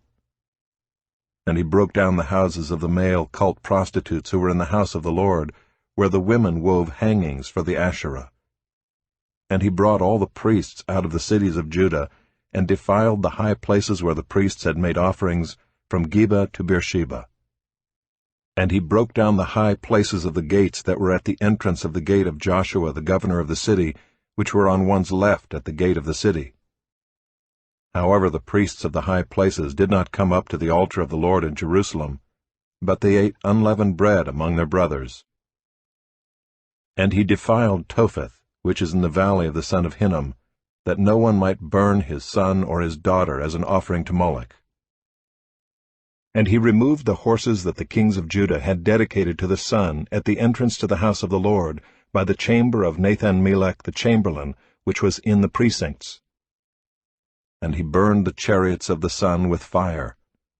And the altars on the roof of the upper chamber of Ahaz, which the kings of Judah had made, and the altars that Manasseh had made in the 2 courts of the house of the Lord, he pulled down and broke in pieces, and cast the dust of them into the brook Kidron.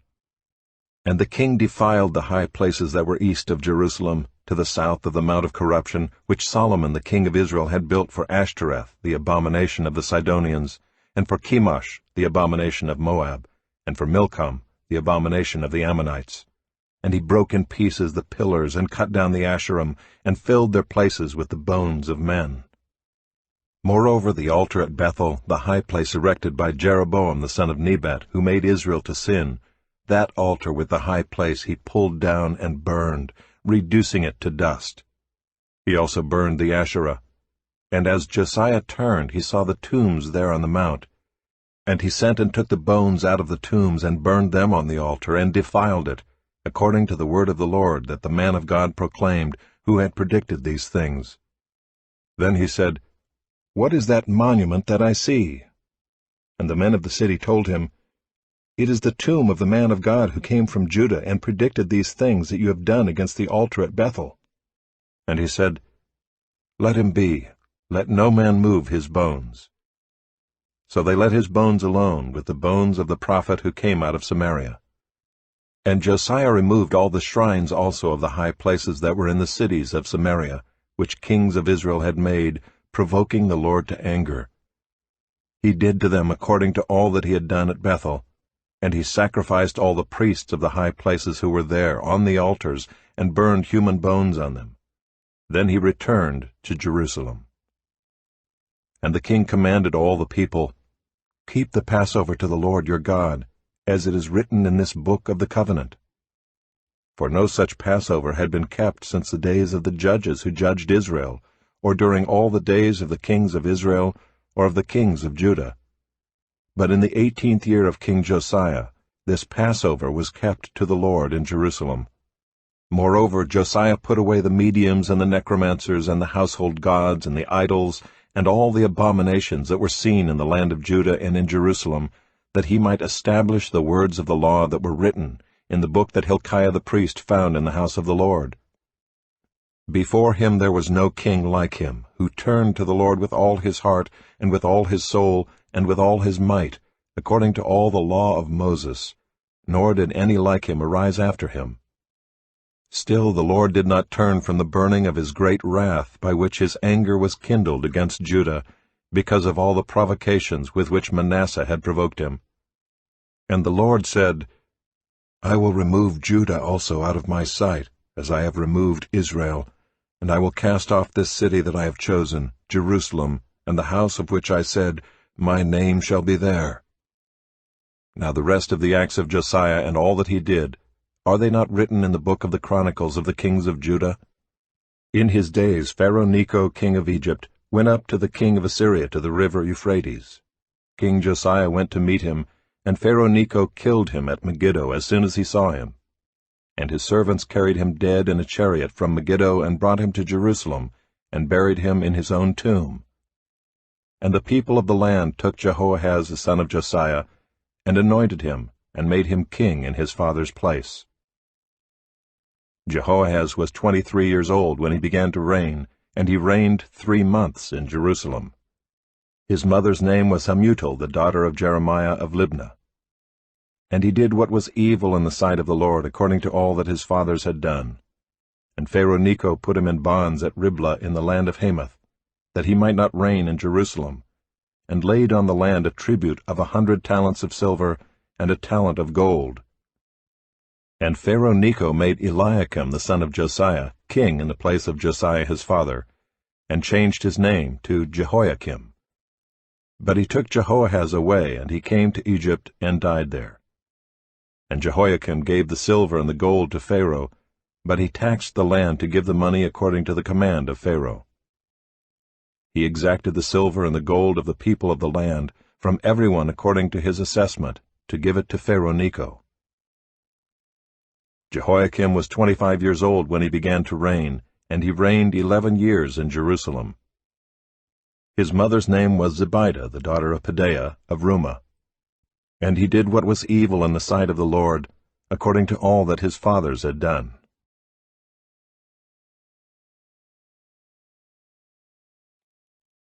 In his days Nebuchadnezzar king of Babylon came up, and Jehoiakim became his servant 3 years. Then he turned and rebelled against him. And the Lord sent against him bands of the Chaldeans, and bands of the Syrians, and bands of the Moabites, and bands of the Ammonites, and sent them against Judah to destroy it, according to the word of the Lord that he spoke by his servants the prophets. Surely this came upon Judah at the command of the Lord, to remove them out of his sight, for the sins of Manasseh, according to all that he had done, and also for the innocent blood that he had shed. For he filled Jerusalem with innocent blood, and the Lord would not pardon. Now the rest of the deeds of Jehoiakim and all that he did, are they not written in the book of the Chronicles of the kings of Judah? So Jehoiakim slept with his fathers, and Jehoiachin his son reigned in his place. And the king of Egypt did not come again out of his land, for the king of Babylon had taken all that belonged to the king of Egypt from the brook of Egypt to the river Euphrates. Jehoiachin was 18 years old when he became king, and he reigned 3 months in Jerusalem. His mother's name was Nehushta, the daughter of Elnathan of Jerusalem. And he did what was evil in the sight of the Lord, according to all that his father had done. At that time the servants of Nebuchadnezzar king of Babylon came up to Jerusalem, and the city was besieged. And Nebuchadnezzar king of Babylon came to the city while his servants were besieging it, and Jehoiachin the king of Judah gave himself up to the king of Babylon, himself and his mother and his servants and his officials and his palace officials. The king of Babylon took him prisoner in the 8th year of his reign, and carried off all the treasures of the house of the Lord and the treasures of the king's house, and cut in pieces all the vessels of gold in the temple of the Lord, which Solomon king of Israel had made, as the Lord had foretold. he carried away all Jerusalem, and all the officials and all the mighty men of valor, 10,000 captives, and all the craftsmen and the smiths. None remained except the poorest people of the land. And he carried away Jehoiachin to Babylon. The king's mother, the king's wives, his officials, and the chief men of the land he took into captivity from Jerusalem to Babylon. And the king of Babylon brought captive to Babylon all the men of valor, 7,000, and the craftsmen and the metalworkers, 1,000, all of them strong and fit for war. And the king of Babylon made Mattaniah, Jehoiachin's uncle, king in his place, and changed his name to Zedekiah. Zedekiah was 21 years old when he became king, and he reigned 11 years in Jerusalem. His mother's name was Hamutal, the daughter of Jeremiah of Libnah. And he did what was evil in the sight of the Lord, according to all that Jehoiakim had done. For because of the anger of the Lord it came to the point in Jerusalem and Judah that he cast them out from his presence. And Zedekiah rebelled against the king of Babylon.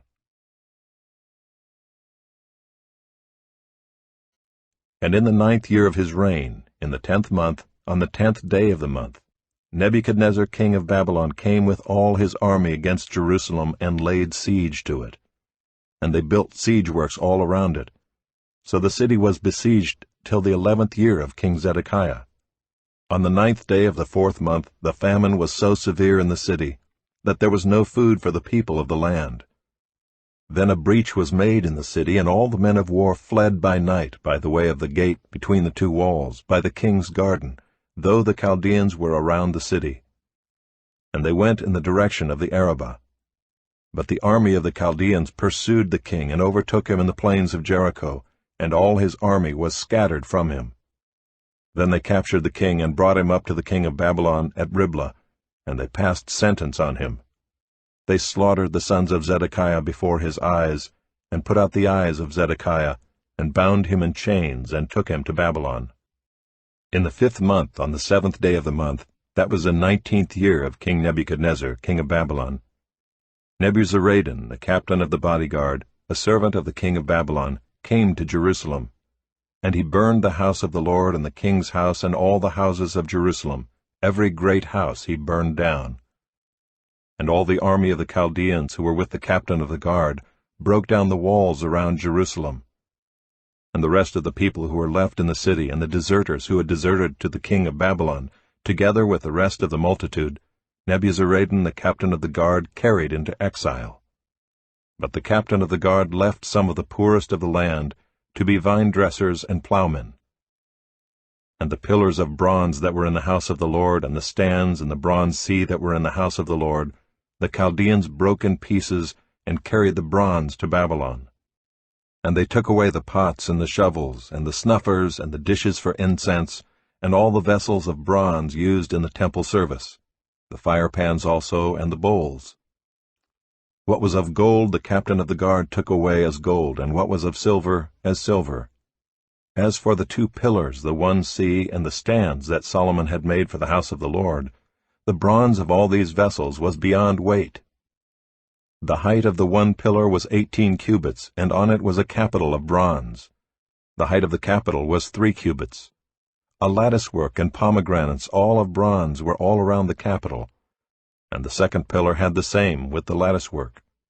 And the captain of the guard took Seraiah the chief priest, and Zephaniah the second priest, and the 3 keepers of the threshold, and from the city he took an officer who had been in command of the men of war, and 5 men of the king's council who were found in the city, and the secretary of the commander of the army who mustered the people of the land, and 60 men of the people of the land who were found in the city. And Nebuzaradan the captain of the guard took them and brought them to the king of Babylon at Riblah. And the king of Babylon struck them down and put them to death at Riblah in the land of Hamath. So Judah was taken into exile out of its land.